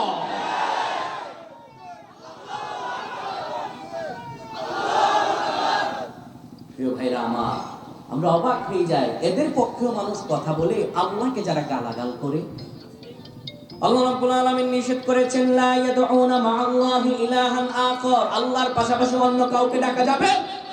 আল্লাহ রাব্বুল আলামিন বলেন আমার পাশাপাশি অন্য কাউকে ডাকতে পারবা না রে বান্দা, তুমি ডাকার সময় শুধুমাত্র আমি রব আল্লাহকে ডাকবা। আল্লাহ তাআলা সূরাতুল মুমিনুনের শেষ নাম্বার আয়াতের আগের আয়াতে বলেন وَمَن يَدْعُوا مَعَ اللَّهِ إِلَٰهًا آخَرَ لَا بُرْهَانَ لَهُ بِهِ فَإِنَّمَا حِسَابُهُ عِندَ رَبِّهِ إِنَّهُ لَا يُفْلِحُ الْكَافِرُونَ। আল্লাহ রাব্বুল আলামিন বান্দারে, তুমি তোমার রব আল্লাহ ছাড়া অন্য কাউকে তার পাশাপাশি রেখো না, কেননা সে যে তোমার রব বা সে তোমাকে কোনো কিছু দিতে পারে এটার কোনো প্রমাণ নাই। বান্দা, তারপরেও যদি তুমি আল্লাহর পাশাপাশি জেনে বুঝে পীরের নামে জিকির করো, আউল বাউল ফাউলের গান শোনো, বান্দা আমি জানিয়ে দিলাম তুমি কাফেরদের অন্তর্ভুক্ত হয়ে যাবা। ইন্নাহু লা ইফলিহুল কাফিরুন। আর কাফেরদের অন্তর্ভুক্ত হয়ে গেলে পরে তোমার কপালে কোনোদিনও সফলতা নাই। কাফেররা যেমন জাহান্নামে যাবে, আল্লাহর পাশাপাশি অন্য কারো নামে জিকির করলে তোমারও জাহান্নামে যাওয়া লাগবে। সুতরাং আমরা আল্লাহর পাশাপাশি অন্য কারো নামে জিকির করব। মাজারেতে আমরা কেউ যাব? কোন শিরক বেদাতের সঙ্গে আমাদের কোনো সম্পর্ক থাকতে পারে? যাদের সঙ্গে শিরক বেদাতের সম্পর্ক রয়েছে এরা আল্লাহর প্রিয় হতে পারে না। প্রিয় ভাইরা আমার, আল্লাহ রাব্বুল আলামিন এবার রহমানের বান্দাদের 8 নাম্বার গুনাহগুলি বলছেন, শোনো, ওয়ালা ইয়াকতুলুনান নাফসাল্লাতী হারামাল্লাহু ইল্লা বিল হক। যারা রহমানের বান্দা আবার এদের 8 নাম্বার গুনাহগুলি হলো তারা অন্যায়ভাবে কোনো প্রাণ হত্যা করবে না, অন্যায়ভাবে কাউকে হত্যা করে ফেলবে না, কাউকে মেরে ফেলবে না। আমার প্রাণের ভাইয়েরা, আফসোস লাগে, অবাক হয়ে যায়, মানুষ হয়ে মানুষ কেমন করে আমরা হত্যা করি, মানুষ হয়ে কেমন করে মানুষের কপালের বরাবর আমরা রাইফেল ঠেকাই। এই যে কিছুদিন আগের পূর্বের ঘটনা, ভারতের আধিপত্য বিস্তারের বিরুদ্ধে অগ্রণী ভূমিকা রাখা 24-এর যোদ্ধা ওসমান হাদি, ছেলেটা কিন্তু এমন কিছু করে নাই যে কারোর জন্য প্রাণঘাতী, সাধারণ একটা ছেলে। ওই ছেলেটারে আপনি সুন্দর করে কিছু টাকার লোভে তার আপনি কপালে বরাবর রাইফেল থেকে তারে মুমূর্ষু অবস্থায় মেরে ফেললেন। এই যে আপনি একজন মানুষ মানলেন, আমার রব আল্লাহ বলেন একজন মানুষকে যে হত্যা করলো সে শুধু একজন মানুষকে হত্যা করে না, সেজন্য গোটা পৃথিবীর মানুষকে হত্যা করে। একজন মানুষকে যে হত্যা করলো সে গোটা পৃথিবীর মানুষকে হত্যা করলো। কার কথা? সুতরাং মানুষ হত্যার সঙ্গে রহমানের বান্দাদের কোনো সম্পর্ক থাকতে পারে? টাকার লোভে রহমানের বান্দারা কখনো বিক্রি হতে পারে? 1000 টাকায় 500 টাকায় তো গরুর মাথা বিক্রি হয়, কিন্তু আমাদের দেশে কিছু কিছু মানুষের ভোটের আগের দিন 100-200 টাকা আর 5 টাকা 10 টাকার চা সিগারেটে মাথা বিক্রি হয়, ঠিক কিনা? 500 আর 1000 টাকা পায় আর তোমারে ভোট দিতাম না, কারে ভোট দিমু, তুমি তো আমার আপন লোক, ঠিক কিনা? হেতেরে ভোট দিমু, হেতে কুদ্দুর করিন না জানি না, তুমি তো হারা জীবন করছো, তুমি দলই তো আগে ক্ষমতা গেছে, হেতেরে কি কোনোদিন গেছে নিও? বলে না বলে না বলে। আল্লাহ তাআলা সকলকে বুঝদান করুক, পরে না আমি। আল্লাহ রাব্বুল আলামিন বলেন কখনো তারা অন্যায়ভাবে কাউকে হত্যা করবে না। 9 নম্বর আল্লাহ বলেন ওয়ালা ইয়াজনুন, যারা রহমানের বান্দা হবে এরা জিনা ব্যভিচার করবে। জিনা ব্যভিচারের সঙ্গে আমাদের কোনো সম্পর্ক থাকতে পারে? আল্লাহ রাব্বুল আলামিন নিষেধ করেছেন। আল্লাহ বলেন ফামানিবতাগা ওয়ারা যালিক ফাউলাইকা হুমুল আদুন, যারা জেনে বুঝে জানার সঙ্গে জড়াবা, বিয়ের পরে পরকিয়া করবা, বিয়ের আগে অবৈধ নারীর সঙ্গে গার্লফ্রেন্ড আর বয়ফ্রেন্ড সাজবা, প্রেম করবা, ভালোবাসা করবা, আমি রব আল্লাহ বললাম ফাউলাইকা হুমুল আদুন, ওই জাতিরা ধ্বংস হয়ে যাবে। কার কথা? আবার বিশ্বনবী মুহাম্মদুর রাসূলুল্লাহ বলেন যারা জিনা করে, যারা ব্যভিচার করে, আল্লাহ রাব্বুল আলামিন দুনিয়াতে তাদেরকে জীবিত থাকা অবস্থায়, জিনার ব্যভিচারের সঙ্গে আমাদের কোনো সম্পর্ক থাকতে পারে? এটা তো দুনিয়ার শাস্তি বাবা, আর আখিরাতের শাস্তি তো আরো ভয়ানক। এরপর আল্লাহ রাব্বুল আলামিন আমাদেরকে রহমানের বান্দাদের 10 নম্বর গুণাবলী আল্লাহ বলেন ওয়াল্লাযীনা লা ইয়াশহাদুনা আয-যুর, যারা রহমানের বান্দা হবে এরা কখনো মিথ্যা সাক্ষ্য দেয় না, ঠিক কি না? মিথ্যা সাক্ষ্য আমাদের সমাজে আছে না নাই? নিরপরাধ মানুষ, গরিব মানুষ বিচার পায় না, নিরপরাধ মানুষ, গরিব মানুষ টাকা পয়সা না দেওয়ার কারণে বিচার পায় না। নিরপরাধ মানুষের উপর অত্যাচার হয়েছে, বিচারকের কাছে এসে গিয়ে বলতেছে ভাই আমার বিচারটা করে দেন। বিচারক বলে 1000 টাকা দাও, নাহলে বিচার হবে না। রাতের আধারে আমরা এমন এমন বিচার দেখেছি 1000, 2000, 50,000 টাকায় নিরপরাধের বিচার ঘুরে, অপরাধীর বিচার ঘুরে নিরপরাধের উপর পড়েছে, ঠিক কিনা? এই দেশে ভালো বিচার পাইতে গেলেও টাকা খরচ করা লাগে, ঠিক কিনা? আমরা এমন বিচারক তো যারা টেন্ডারবাজি করবে, যারা মাদক কারবারি করবে, যারা আমাদের উপর লুটপাট করবে, আমরা এমন কোন প্রতিনিধিকে চাই না। যারা টাকার কারণে বিক্রি হয়, বিচারের মাত্রা এদিক থেকে ওই দিকে ঘুরিয়ে দিবে, আমরা এমন কোন বিচারকদের চাই না। আমরা চাই এমন বিচারকদের যারা আল্লাহর ভয়ে সত্য বিচার করবে, ঠিক কিনা? আল্লাহ রাব্বুল আলামিন বলেন লা ইয়াশহাদুনা আয-যুর, তারা কখনো মিথ্যা সাক্ষ্য দেবে না। এবং শোনো তাদের 11 নম্বর গুণাবলী হলো ওয়া ইযা মারু বিল্লাহি মারু কিরামা, তারা যখন কোন একটা মন্দ কাজের পাশ দিয়ে হেঁটে যাবে, ওইখানে গান বাদ্য হচ্ছে, মদের আসর হচ্ছে, জুয়ার আসর হচ্ছে, তারা সেই জুয়ার আসরে বসবে না, তারা জুয়ার আসর থেকে দৌড়ে দৌড়ে চলে যাবে, সেখানে তারা বসতে চাইবে না, হারাম কাজের মাঝে জড়াবে না, তারা আল্লাহর ভয়ে অন্তরের ভিতরে ভীতত্রস্ত হয়ে যাবে। এরপর আল্লাহ রাব্বুল আলামিন বলেন শোনো তাদের গুণাবলী আরো হলো ওয়াল্লাযীনা ইযা যুক্কিরু বিআয়াতি রাব্বিহিম লাম ইয়াখিরু আলাইহা সুম্মান ওয়া উময়ানা। আল্লাহু আকবার। আল্লাহ রাব্বুল আলামিন বলেন এরা যখন আল্লাহর কোরআনের আয়াতগুলো শোনে, আল্লাহর কোরআনের আয়াতগুলো শুনে এরা অপরিবর্তন থাকে না, পরিবর্তনশীল হয়। এই যে এখানে যারা বসে আছেন, এতক্ষণ দাঁড়াইছিলেন যারা বসে আছেন, আমি মনে করি সবাই আল্লাহর কোরআনের আয়াতগুলো বিশ্বাস করেন এবং মানেন, ঠিক কিনা? আমার প্রাণের ভাইরা যারা রেগে গিয়েছিলেন, উত্তপ্ত হয়ে গেছেন আল্লাহর কোরআন শোনার পরে, যাদের অন্তর নরম হয়ে গেল আল্লাহর কথা অনুযায়ী, আপনি আল্লাহর বান্দা, আপনি রহমানের বান্দা। আল্লাহ বলেন এরা আল্লাহর কোরআনের কথা শোনার পরে ইনস্ট্যান্ট সাথে সাথে নিজেদের মন্তব্য বদল করে। এরা কখনো অন্ধ বধিরের মতো পড়ে থাকবে না। অন্ধ যে ব্যক্তি চোখে দেখে না, বধির যে ব্যক্তি কানে শোনে না, যে ব্যক্তি চোখে দেখে না আর কানে শোনে না, সারাদিন চিৎকার করে তারে কিছু বুঝালে কি সে বুঝবে? জোরে জোরে বলেন বুঝবে। ঠিক একই অনুরূপ আল্লাহ বলেন তারা অন্ধ হয় না, বধির হয় না, তাদের রব আল্লাহর কোরআনের আয়াতগুলো যখন তাদেরকে শোনানো হয় তখন তারা সেটা মানে। আল্লাহ তাআলা 12 নম্বর গুণাবলী বলেন, যারা রহমানের বান্দা হবে তাদের 12 নম্বর গুণাবলী হলো ওয়াল্লাযীনা ইয়াকুলুনা রাব্বানা হাব লানা মিন আজওয়াজিনা ওয়া যুররিয়াতিনা কুররাতা আ'য়ুনিন ওয়াজআলনা লিল মুত্তাকিনা ইমামা। আল্লাহু আকবার। আল্লাহ তাআলা বলেন রহমানের বান্দাদের সবিশেষ 12 নম্বর গুণ হলো এই রহমানের বান্দা যখন আল্লাহর কাছে হাত তোলে তখন আল্লাহ তাআলাকে বলে আল্লাহ রব্বানা হাব লানা মিন আজওয়াজিনা ওয়া যুররিয়াতিনা কুররাতা আ'য়ুনিন ওয়াজআলনা লিল মুত্তাকিনা ইমামা। আল্লাহ আপনি আমার স্ত্রীকে নেককার বানান, আমার সন্তানগুলোকে নেককার বানান, তাদেরকে আমার কলিজা শীতলকারী স্ত্রী সন্তান বানায়া দেন। সুবহানাল্লাহ। যার ঘরে একটা নেককার স্ত্রী আছে তার ঘরটা জান্নাত, আর যার ঘরে একটা বদকার স্ত্রী আছে, টিকটক বানাইন না স্ত্রী আছে, তার ঘর হচ্ছে জাহান্নাম। ঠিক কি না? মিথ্যা বললাম নাকি ভাই? শোনেন, আল্লাহর কাছে সর্বোত্তম রিজিক হলো নেককার স্ত্রী এবং নেককার সন্তান। নেককার স্ত্রী হতে গেলে চারটি গুণাবলী লাগবে। কয়টি গুণাবলী? আমার আলোচনা শেষ, এই 4টি গুণাবলী বলে শেষ করে দেবো ইনশাআল্লাহ। নেককার স্ত্রী হতে গেলে 4টি গুণাবলী প্রয়োজন বাবা। কয়টা? 1 নাম্বার, স্বামী যা আদেশ করেছেন তা যদি হালাল হয় অকপটে বিনা শর্তে তা মেনে নেওয়া লাগবে। আপনারা কেউ ঠিক বলতে পারলেন না? ঠিক কি না? স্বামী যেটা আদেশ করেন সেটা যদি হালাল হয় অকপটে সেটা কি করা লাগবে? মেনে নেওয়া লাগবে। 2 নাম্বারে, স্বামী যাকে পছন্দ করেন তাকে ঘরে আসতে দেওয়া লাগবে। যেমন ধরেন অনেকের বাড়ি দেখবেন লামাতে আছে বাড়ি, কিন্তু সে কোনো কাজের প্রয়োজনে বান্দরবন শহরে একটা ব্যবসা বাণিজ্য করে কিংবা চাকরি করে সেখানে ভাড়া বাসা নিয়ে থাকে, এমন লোক আছে না?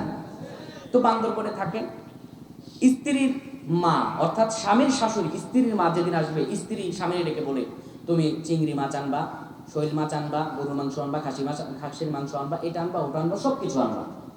কিন্তু দেখা যায় স্বামীর মা অর্থাৎ স্ত্রীর শাশুড়ি যেদিন আসে সেদিন বলে তোমার মা এত ঘন ঘন আসে কেন? এমন মা বোন আপনাদের লামাতে না আছে? আহা, এক মহিলা বলতেছে আমার মেয়ের জামাইটা আল্লাহর ওলি। বলতেছে কেমনে বুঝলেন আল্লাহর ওলি? আমার মেয়ে যা বলে সব শুনে, সে খাঁটি আল্লাহর ওলি। তো আর ছেলেটা হয়েছে একটা বজ্জাত আর শয়তান, ওর বউ যা বলে ও তা শোনে। তা আপনার মেয়ের জামাই যদি আল্লাহর ওলি হয়, আপনার মেয়ে যা বলে তা শোনার কারণে আপনার ছেলে তো ডবল আল্লাহর ওলি, ওর বউ যা বলে তা শোনে। নিজের বেলায় 16 আনা, অন্যের বেলায় 8 আনা, এইটুকু মা চলবে না। চলবে? চলবে না। নেককার স্ত্রী হতে গেলে পরে স্বামী যাকে পছন্দ করে তাকে আসতে দেয়া লাগবে। 3 নাম্বারে, কারণে অকারণে কথা বন্ধ করা যাবে না। আমাদের মা বোনেরা একটু ঝগড়া করলে স্বামীর সাথে আর কথা নেই। কিসের কথা? তোমার বাড়িতেই থাকবো না, বাপের বাড়ি চলে যাও। ঠিক কিনা? যারা বিয়ে করছে তারা না বুঝে এই জ্বালা, যারা বিয়ে করে নেই পিচ্ছি বলাবার ঠিক বলো কেন? তোমরা বুঝো না ওই জ্বালা? ওই জ্বালাকে তোমরা বুঝো? কিছুতে কিছু হলে কথাই বলে না, বাপের বাড়ি চলে যায়। কিন্তু মা, আপনি যে স্বামীর অনুমতি ছাড়া ঘর থেকে বের হলেন, আল্লাহর ফেরেশতারা আপনাকে বদদোয়া করে। ঠিক কি না? অনেক মহিলা আছে দেখবেন, আবার কিছু খারস মহিলা আছে, সবাই না, কিছু কিছু স্বামীরকে গালাগাল করে এবং তার গায়ের উপর হাত তোলে। নাই মনে হয় লামাতে আছে? শোনেন মায়েরা, যারা স্বামীকে গালাগাল করবেন, স্বামীর গায়ের উপর হাত তুলবেন, আল্লাহ রাব্বুল আলামিন আপনাকে দুনিয়াতে 2টা শাস্তি দেবেন। কয়টা শাস্তি? 1 নম্বরে এমন রোগ আপনার শরীরে বাসা বাঁধবে, এটার কোনো চিকিৎসা নাই। 2 নম্বরে আপনি দুনিয়ায় কোথাও যাইয়া শান্তি পাবেন না। স্বামীর মনে কষ্ট দিয়া দুনিয়ার কোথাও যাইয়া কোথাও শান্তি পাবেন না। তাহলে কারণে অকারণে কথা বন্ধ করা যাবে। যা কিছু ঝগড়া লাগুক কথা বলা লাগবে। কথা যদি এমনি না বলতে পারেন অমনে বলবেন। কেউ খাইবনি, খাইতে হলে টেবিলে আইব না। আবার আপনি বলবেন তো খাবার দিলে কেউ বাইরে দিব না। সরাসরি না বলতে পারলো ইনডিরেক্টলি বলা লাগবে। কারণে অকারণে কথা বন্ধ করা যাবে না। কারণে অকারণে কথা বন্ধ করা যাবে না। 4 নম্বরে, স্বামীর জন্য সেজে গুজে থাকা লাগবে। স্বামীকে নিজের সৌন্দর্য প্রদর্শন করা লাগবে। স্বামী বাড়িতে যদি যায় 15 দিন 20 দিন পরে পেতনির মতো সেজে থাকে, স্বামীর রুচিই আসে না। আর যখন বাজারে যাবে ছেলেটারে, ওমা কিন্ডারগার্টেন স্কুল আছে না আপনাদের এলাকায়, কিন্ডারগার্টেন স্কুলে গেলে ছেলেটারে যত না সুন্দর করে সাজায়, নিজে লিপস্টিক দিয়ে তার চেয়ে বেশি সুন্দর করে সাজায়। পর থেকে আপনার ছেলে যায় না আপনি যান? নিজের সৌন্দর্য অন্য পুরুষকে প্রদর্শন করা যাবে। কোন নারী যদি একটা চুল পরপুরুষকে দেখায়, ওই নারীর একটা চুল পরপুরুষ দেখার কারণে কিয়ামতের ময়দানে একটা চুলের বদলে ৭০টা সাপ তার মাথায় সাপ বাঁধা বাঁধবে। এবং শুধু তাই নয়, বিশ্বনবী বলেন ওই মহিলা দাইয়ুস। ওই মহিলা কি? কোন নারী সেন্ট ব্যবহার করছে, আতর পারফিউম ব্যবহার করছে, ওই নারীর আতর পারফিউম পরপুরুষের নাকে গেলে ওই নারী দাইয়ুস হয়ে যায়। কার কথা? রাসূলুল্লাহর কথা। আর নবীজি বলছেন আদ-দাইয়ুস লা তাদখুলুল জান্নাহ, দাইয়ুসরা কোনোদিনও জান্নাতে প্রবেশ করবে। এবার মায়েরা আপনারা সিদ্ধান্ত নেন, স্বামীর জন্য সেজে থাকবেন, নিজের সৌন্দর্য স্বামীর জন্য প্রদর্শন করবেন, নিজের সৌন্দর্য অন্য পুরুষের জন্য প্রদর্শন করবেন না, স্বামীর জন্য সেজে গুজে থাকবেন। এতে বরকত বাড়িয়ে দিবেন কে? হায়াত বাড়িয়ে দিবেন কে? এরপরে আমার ভাইরা স্ত্রীকে সালাম দিবেন। কি দিবেন? কথা বলে তো বলবি, স্ত্রীকে সালাম দিতে লজ্জা লাগে, শরম লাগে। আহারে, গালাগাল দিতে লজ্জা লাগে না? গালাগাল দেওয়ার সময় তখন স্ত্রী আমার তো আছে। আপনার ওই কিছুদিন পূর্বে আমাদের আজকের মাহফিলের বক্তা আবু তোহা মোহাম্মদ আদনান, তো উনি ওনার বউর সঙ্গে ছাড়াছাড়ি হলো না, কথা কয় না, আপনার মনে দেখেন না অনেকে, এটাকে বলা হয় খোলা তালাক। এটাকে কি বলে? স্ত্রী কেন্দ্রিক যে তালাকটা চাওয়া হয় এটাকে বলে খোলা তালাক। এই তালাক নিয়ে আমি ব্যাপকত তাফসীর করেছি চুনতির সিরাত ময়দানের। গত বছরের আমি দ্বিতীয় দিনের প্রধান বক্তা ছিলাম, সেখানে আমি তালাক নিয়ে বিস্তর আলোচনা করেছি। স্ত্রী কেন্দ্রিক যে তালাকগুলো চাওয়া হয় এটিকে বলা হয় খোলা তালাক। খোলা তালাক বলা হয় সেটিকে, স্ত্রীকে স্বামী এসে বলে যে আপনার মোহরানা আপনাকে ফিরিয়ে দিলাম, আপনি আমার তালাক দেন। স্ত্রী স্বামীকে বলে, তখন স্বামী যদি তাকে তালাক দেয় সেটি একটি তালাক হয়। কয়টি? একটি তালাক হয়। একটি তালাক হলে সেটা তালাকে বায়ান হয় না। তালাকে বায়ান হয় কখন? একটি তালাক দেওয়ার পর যখন 3 মাস 3 বার ঋতুবর্তী হয়ে আবার সে সুস্থ হয়ে যায়, তখন এক তালাকে বায়ান হয়ে যায়। কিন্তু যেহেতু আবু তোহা মোহাম্মদ আদনান একটা তালাক দিয়েছেন, সেক্ষেত্রে একটা তালাক পতিত হয়ে যাওয়ার পর স্ত্রীকে আবার ফিরিয়ে আনার একটা মাধ্যম আছে। তো এই নিয়ে আমি একটা বয়ান করলাম, ফেসবুক আর ইউটিউবে বিশাল ভিউ হলো। অনেকে আমার ফোন দিয়ে বলতেছে হুজুর, একজন বলে হুজুর আমি রাগের মাথায় স্ত্রীকে তালাক দিয়ে ফেলছি, এখন কি করব? আর আরেকজন বলে হুজুর আমি ভালোবেসে হাসতে হাসতে স্ত্রীকে তালাক দিছি, কি হবে? তালাকও হাসতে হাসতে দেওয়ার জিনিস। আর আরেকজন বলে হুজুর রাগের মাথায় তালাক দিছি, আমার কি গুনাহ হবে? আরে বেটা, তালাক তো মানুষ রাগের মাথায় দেয়, ঠিক কি না? আবগাদুল হালাল ইলাল্লাহি আত-তালাক, আল্লাহর কাছে সবচেয়ে ঘৃণিত হালাল, আল্লাহর কাছে অপছন্দনীয় হালাল হলো তালাক। দুইটা জিনিস আল্লাহর কাছে অপছন্দনীয়। সামর্থ্য থাকার পরে যারা ভিক্ষা করে আর যারা স্ত্রীকে তালাক দেয়, আমাদের সমাজে কিছু পুরুষেরা আছে কথায় কথায় তালাক দেয়। বাবারা রে, তালাক যদি আপনি দেন আর যদি তালাক হয়ে যায়, 3 বার তালাক দিলে তালাক হয়ে যাবে, ওই স্ত্রীর সঙ্গে যদি আপনি সম্পর্ক রাখেন, তার সঙ্গে আপনি মেলামেশা করেন, কিয়ামতের ময়দানে জিনাকার হয়ে দাঁড়াতে হবে। স্ত্রীকে গালাগাল দেওয়ার সময় লজ্জা লাগে না? সালাম দিতে গেলে লজ্জা লাগে। কিন্তু অথচ নবী সাল্লাল্লাহু আলাইহি সাল্লাম বলেন কেউ যদি নিজের মা বাবাকে গালি দেয় তার হায়াত কমে, আর কেউ যদি নিজের মা বাবা, স্ত্রী, পরিবার পরিজনকে সালাম দেয় তার হায়াত বেড়ে যায়। সুবহানাল্লাহ কইতে পারলেন না? তা আজকে বাড়ি গিয়ে কে কে বাড়িতে সালাম দেবেন? হাত ওঠান তো দেখি। এই কিছু ছেলেরা হাত ওঠান, লজ্জা লাগে নাকি ভাই? হাতের বাড়ি থেকে সালাম দেবেন তো ইনশাআল্লাহ। আল্লাহ আমাদের কবুল করুন, পড়েন আমিন। প্রিয় ভাইরা আমার, এই যে আজকের আলোচনা আমরা রহমানের বান্দাদের সম্পর্কে বললাম, তো সবিশেষে আপনাদের সঙ্গে একটা দুঃখের কথা বলি। গতকাল আমার প্রোগ্রাম ছিল কক্সবাজার 7 নং ওয়ার্ডের পৌরসভায়, সেখানেও প্রধান বক্তা ছিলেন আবু তোহা মোহাম্মদ আদনান। তো ওনাকে একটা কথাই বলতে চাই, ভাই আপনি যদি ওয়াদা রক্ষা করতে নাই পারেন, ওয়াদা দেন কেন? এই যে মানুষটা কান্না করলো, আপনাদের বাজার কমিটির সভাপতি নিয়মে উনি যে কান্না করলো, একটা মাহফিল কমিটির সভাপতি, একটা পুরুষ কখন কান্না করে একটু অনুভব করেন তো, কতটা ব্যথায় ব্যথিত হলে মানুষটা কান্না করতে পারে। উনি কান্না করছে আর আপনারা বলতেছেন ভুয়া ভুয়া, উনি কষ্ট পান নাই। কোনো মুসলমানকে কষ্ট দিতে পারে? সবাই তো চেষ্টা করে একটা মাহফিলের ইন্তেজাম করতে, কি 4টেখানে কথা? তো আমার কথা হচ্ছে আবু তোহা আদনান, আপনি যদি আসতেই না পারেন, দাওয়াতগুলো রেখে মানুষকে কষ্ট দেন কেন? আল্লাহর কাছে তো আপনাকে জবাবদিহি করতে হবে, আল্লাহর সামনে অবশ্যই জবাবদিহি করতে হবে। আল্লাহ সর্বপ্রথম আলেমদেরকে দিয়ে কেন জাহান্নাম উদ্বোধন করবেন? আপনাদের মতো কিছু আলেমদের জন্য, এটাই তো প্রমাণ পাওয়া যায়। একজন আলেমের জন্য মানুষ হাজার হাজার আলেমদেরকে গালাগাল দেয়। আর কি বলবো ভাই, কষ্টের কথা। হ্যাঁ, এটাই তো বললাম, কক্সবাজার গতকাল ওনার সাথে আমার প্রোগ্রাম ছিল, আমি ছিলাম প্রধান আলোচক, উনি ছিলেন প্রধান মেহমান, ওখানেও আসেন নাই।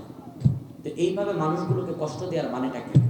এই মানুষগুলো তো আপনার জন্য, এই মানুষগুলো আপনার ভালোবাসায় মোটেও আসে না। এই মানুষগুলো আসে আপনার মুখ থেকে আল্লাহর কোরআনের কালাম শুনতে, ঠিক কিনা? তাহলে এই মানুষগুলোকে আপনি যে কষ্ট দিচ্ছেন, এই মানুষগুলোর হৃদয় থেকে বদদোয়া যাবে না? কিয়ামতের ময়দানে আল্লাহর সামনে আপনি দাঁড়াবেন না? কিসের আপনি পড়াশোনা করেন, কিসের কি করেন, আপনি পীরগিরি করেন, মানুষকে আপনি কষ্ট দেন, আল্লাহর সামনে দাঁড়াতে হবে। প্রিয় ভাইরা আমার, এই মাহফিল কমিটির সভাপতিকে আমি বলবো, উনি কষ্ট থেকে একটা কথা বলছেন যে আর মাহফিল করবো না। বাবারা রে, মাহফিল যদি বন্ধ হয়ে যায় এই ছেলে পেলেরা গানের কনসার্ট করবে, বাস্তব কথা নয় কি? দরকার হয় আপনি আপনার এলাকার আলেম আছে না, তাদের দিয়ে মাহফিল করান না। একটা মাহফিল করে কি হয় জানেন? আনন্দমুখর পরিবেশ হয়, এখানে ইসলামী সংস্কৃতি হয়, আর ইসলামী সংস্কৃতি যত বিকশিত হয় আল্লাহর রহম তত বর্ষিত হয়। আজকের আলোচনা থেকে একটা মানুষ যদি তাফসীর বুঝে যায়, 500 টাকার নফল নামাজ পড়লে যে সওয়াব, তার সমপরিমাণ সওয়াব তার আমলনামায় আল্লাহ দিয়ে দিবেন। তাহলে আমরা এমন এমন ব্যক্তিদের ব্যাপারে আমরা সিদ্ধান্ত গ্রহণ করব না যারা আমানতের খেয়ানত করে। আল্লাহ তাআলা সকলকে বুঝদান করুক। আমরা পড়ছি আল্লাহুম্মা আমিন। ওয়া মা তাওফীক ইল্লা বিল্লাহ, আস্তাগফিরুল্লাহ ওয়া আতুবু ইলাইহি।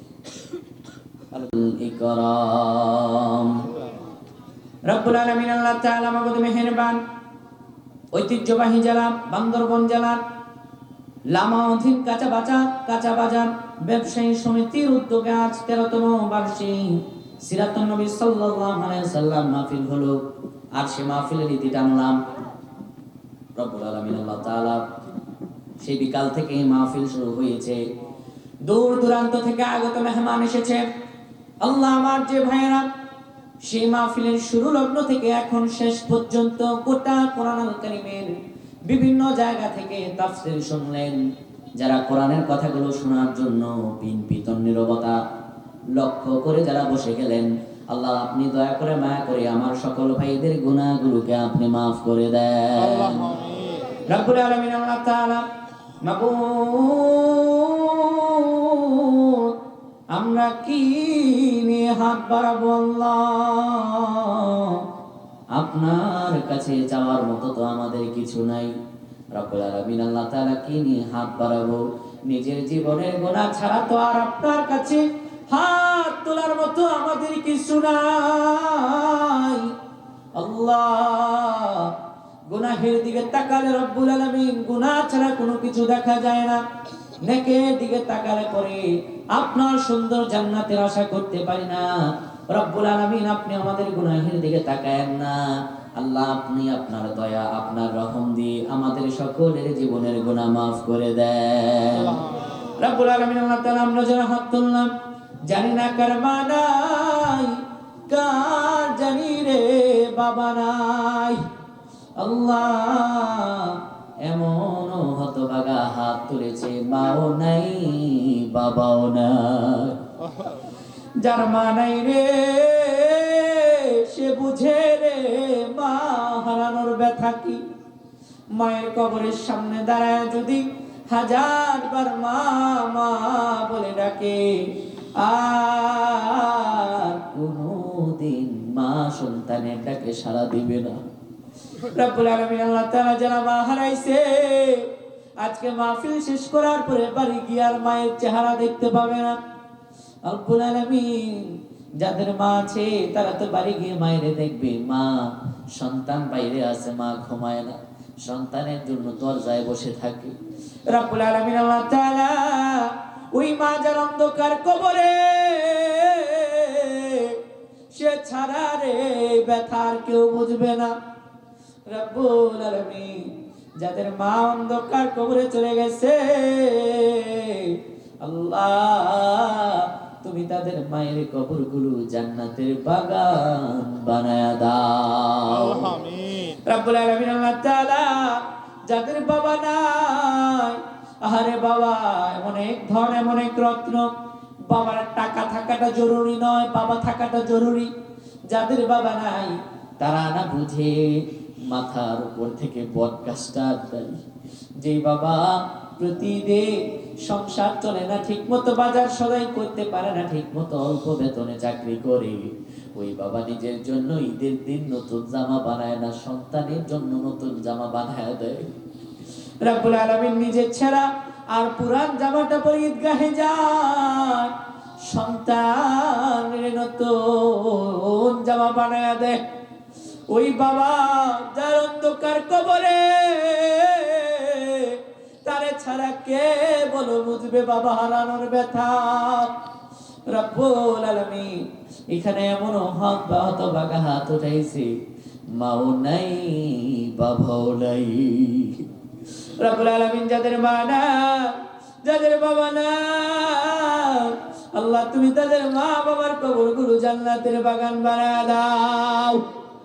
রব্বুল আলামিন তোমার ঠিকানা দোয়া পড়ছি, রব্বির হামহুমা কামা রব্বায়ানি সগীরা, রব্বির হামহুমা কামা রব্বায়ানি সগীরা। রব্বুল আলামিন আল্লাহ তাআলা আমাদের আম্মা আব্বা যারা আছে, আমাদের আম্মা আব্বাগুলোকে পরিপূর্ণ সুস্থতার সঙ্গে দীর্ঘ নেক হায়াত দান করে দাও। মা বাবার খেদমত বেশি বেশি করার মতো তৌফিক দান করে দাও। রব্বুল আলামিন আল্লাহ তাআলা আমাদের যাদের অভাব অনটন আছে, অভাব অনটন দূর করে দাও। আল্লাহ আমাদের রিজিকে বারাকা দান করে দাও। একটা ডাক দেন না আল্লাহ, আবার একটা ডাক দেন না আল্লাহ, আর একটা ডাক দেন না আল্লাহ। মাবুদ তোমার বান্দারা তোমার ডাকে, তুমি না বলেছো বান্দা ডাকলে পরে তুমি সাড়া দাও। আল্লাহ আমরা তো তোমারে ডাকি, তুমি কেমন করে সাড়া দিবা না? রব্বুল আলামিন যতই অপরাধ করি না কেন, যতই পাপ করি না কেন, দিন শেষে তো তোমারে আল্লাহ বলে ডাক দে। তুমি কেমন করে আমাদেরকে খালি হাতে ফিরাইয়া দিবা? রব্বুল আলামিন এখানে অনেকের সন্তান নাই আল্লাহ, অনেকের মা নাই, অনেকের বাবা নাই, অনেকের বিভিন্ন সমস্যায় হাত তুলেছে। আমার মা বোনেরও পর্দার অন্তরাল থেকে হাত উঠিয়েছে। আমাদের মায়ের মনে কি ব্যথা, আমাদের বোনদের মনে কি ব্যথা তুমি ছাড়া কেউ জানে না রে আল্লাহ। রব্বুল আলামিন আমার মা বোনদের গুনাহগুলো মাফ করে দাও। আমার মা বোনদের মনের নেক আশাগুলো কবুল করে নাও। মা বোনদের চরণে বলনে কথা বলাতে স্বামীর সঙ্গে আনুগত্যশীল বানায় দাও। আল্লাহ আমার মা বোনদেরকে রাবেয়া বসরির মতো ওলি বানায় দাও। রব্বুল আলামিন আল্লাহ তাআলা মাহফিল ইন্তেজামিয়া কমিটি আল্লাহ যারা আজকে আয়োজন করলেন, 1 টাকা থেকে শুরু করে হাজার লক্ষ টাকা পর্যন্ত যারা দিলেন, আল্লাহ সকলের দান ও সাদাকাকে আপনি কবুল আর মঞ্জুর করে নেন। রব্বুল আলামিন তারা যেন প্রতি বছর এইভাবে আপনার কোরআনের মাহফিল করতে পারে, কোরআনের তাফসীর আয়োজন করতে পারে, সেই তৌফিক আল্লাহ আপনি তাদেরকে দান করে দেন। রব্বুল আলামিন আমার যে ভাইরা শান্তশিষ্ট হয়ে তাফসীর শুনলেন, আমার সকল ভাইদেরকে আপনি সুলতানুল আরিফিন বানায় দেন। রব্বুল আলামিন আল্লাহ তাআলা আপনার দরবার দোয়া করছি, আল্লাহ মাহফিল ইন্তেজামিয়া কমিটির সভাপতি বড় ব্যথা পেয়েছে, কষ্ট পেয়েছে, আল্লাহ আমার ভাইকে সবরে জামিল করার তৌফিক দান করে দেন। রব্বুল আলামিন এইভাবে যেন সকল বিশৃঙ্খলতাগুলো মোকাবেলা করতে পারে সেই তৌফিক আপনি দান করেন। রব্বুল আলামিন আল্লাহ তাআলা উপস্থিত বৃদ্ধরা আমার মুরব্বি বাবারা যারা হাত তুলেছেন, আল্লাহ আমাদের মুরব্বিদেরকে আপনি কবুল করে নেন। রব্বুল আলামিন আল্লাহ আমার শ্রোতা মণ্ডলী ভাইদের সকলকে আপনি কোরআনের জন্য কবুল করে নেন। আল্লাহ আপনার কাছে দোয়া করছি বাংলাদেশকে আপনি ইসলামের বাংলাদেশ হিসাবে কবুল করেন। আগামী সংসদে যেন আল্লাহর কোরআন, আল্লাহ আপনি আপনার কোরআনকে পাস করে দেন। রব্বুল আলামিন আল্লাহ তাআলা আমরা সৎ লোকের শাসন চাই, আপনার আইন চাই, সেই তৌফিক আল্লাহ আপনি আমাদেরকে দান করে দেন। রব্বুল আলামিন আল্লাহ তাআলা মাবুদ মেহেরবান যারা কোরআনের বিরুদ্ধাচরণ করে, যারা কোরআনের বিরোধিতা করে, আল্লাহ তাদেরকে আপনি ধ্বংস করে দেন। রব্বুল আলামিন আল্লাহ তাআলা মাবুদ মেহেরবান যুগ শ্রেষ্ঠ আলেমে দ্বীন আল্লামা দেলাওয়ার হোসেন সাইয়্যিদের আল্লাহ কবরটারে আপনি জান্নাতের বাগান বানায়া দেন। রব্বুল আলামিন আল্লাহ তাআলা এমনি করে রব্বুল আলামিন যারাই অন্যায়ভাবে নিহত হয়েছে, আল্লাহ সকলের কবরগুলো আপনি জান্নাতের বাগান বানায়া দেন। রব্বুল আলামিন মৃত্যুর সঙ্গে এখনো রব্বুল আলামিন পাঞ্জা নড়ছেন, আল্লাহ তাআলা শরীফ ওসমান হাদি মারবুদ মেহেরবান আল্লাহ আপনি ভাইটারে পরিপূর্ণ সুস্থতা দান করে দেন। আল্লাহ দ্বীন ইসলামের জন্য তাকে আমাদের মাঝে আবার উপস্থিত করায় দেন। আরে 3 মাস আগে ছেলেটার বাচ্চা হয়েছে, বারবার কান্নাকাটি করে বলতো আমি যদি কিছু হয়ে যায় আমার বাচ্চাটারে দেখেন। আরে সন্তান, আল্লাহ বাবা যদি মরে যায় সন্তানের কেমন খারাপ লাগে এটা শুধু তারাই জানে। রব্বুল আলামিন আল্লাহ তাআলা তার গোটা পরিবারকে সবরে জামিল করার তৌফিক দান করেন। শরীফ ওসমান হাদির পরিবারকে সবরে জামিল করেন। রব্বুল আলামিন আল্লাহ আপনার কাছে সবিশেষ দোয়া করছি আমাদের মা বাবা যারা অসুস্থ পরিপূর্ণ সুস্থতার সঙ্গে দীর্ঘ নেক হায়াত দান করেন। আল্লাহ গোটা সারা 6 মাস জুড়ে এই সময়টা আপনার তাফসীর প্রচার করার জন্য টেকনাফ থেকে তেতুলিয়া আমি সাইদুল ইসলাম মাসুদ যাই, এত কষ্ট শরীরের উপর দিয়ে যায়। রব্বুল আলামিন আপনি তো অন্তরের খবর জানেন, শুধুমাত্র আপনার কালামের প্রচার করতে যাই কত বিপদ, কত বাধা বিপত্তি, কত অসুস্থতা, বিমার আমার এসে ধরে। কোনো কিছুর তোয়াক্কা করি না, মানুষের ওয়াদাটা আরো বড় মনে করি। রব্বুল আলামিন এইভাবে আমার যতদিন আপনি হায়াত রেখেছেন মানুষের সঙ্গে ওয়াদাকে রক্ষা করার মতো তৌফিক দান করেন। আল্লাহ যিনারা ওয়াদা রক্ষা করেন না, যারা দাওয়াত নেওয়ার পরে আসেন না, আল্লাহ আপনি তাদেরকে হেদায়েত দান করে দেন। রব্বুল আলামিন আল্লাহ তাআলা এমনি করে আপনি আমাদের সকলকে মক্কা মদিনা যাওয়ার মতো তৌফিক দান করেন, আপনার রাসূলুল্লাহকে স্বপ্নে যোগে দেখার মতো তৌফিক দান করেন। আল্লাহ জানি না কোন দিন জানি মালাকুল মউত এসে হাজির হয়ে যায়, কোন দিন জানি রোটারে টেনে টেনে বের করে ফেলে। রব্বুল আলামিন মউতের নিদানের দিনে, কঠিন মুসিবতের দিনে, আমি যেদিন বিপদে পড়ে যাব, নবীজির নূর মোবারক চেহারা দেখায়া জবান দিলে জারি করে দিয়েন মধুর কালিমা লা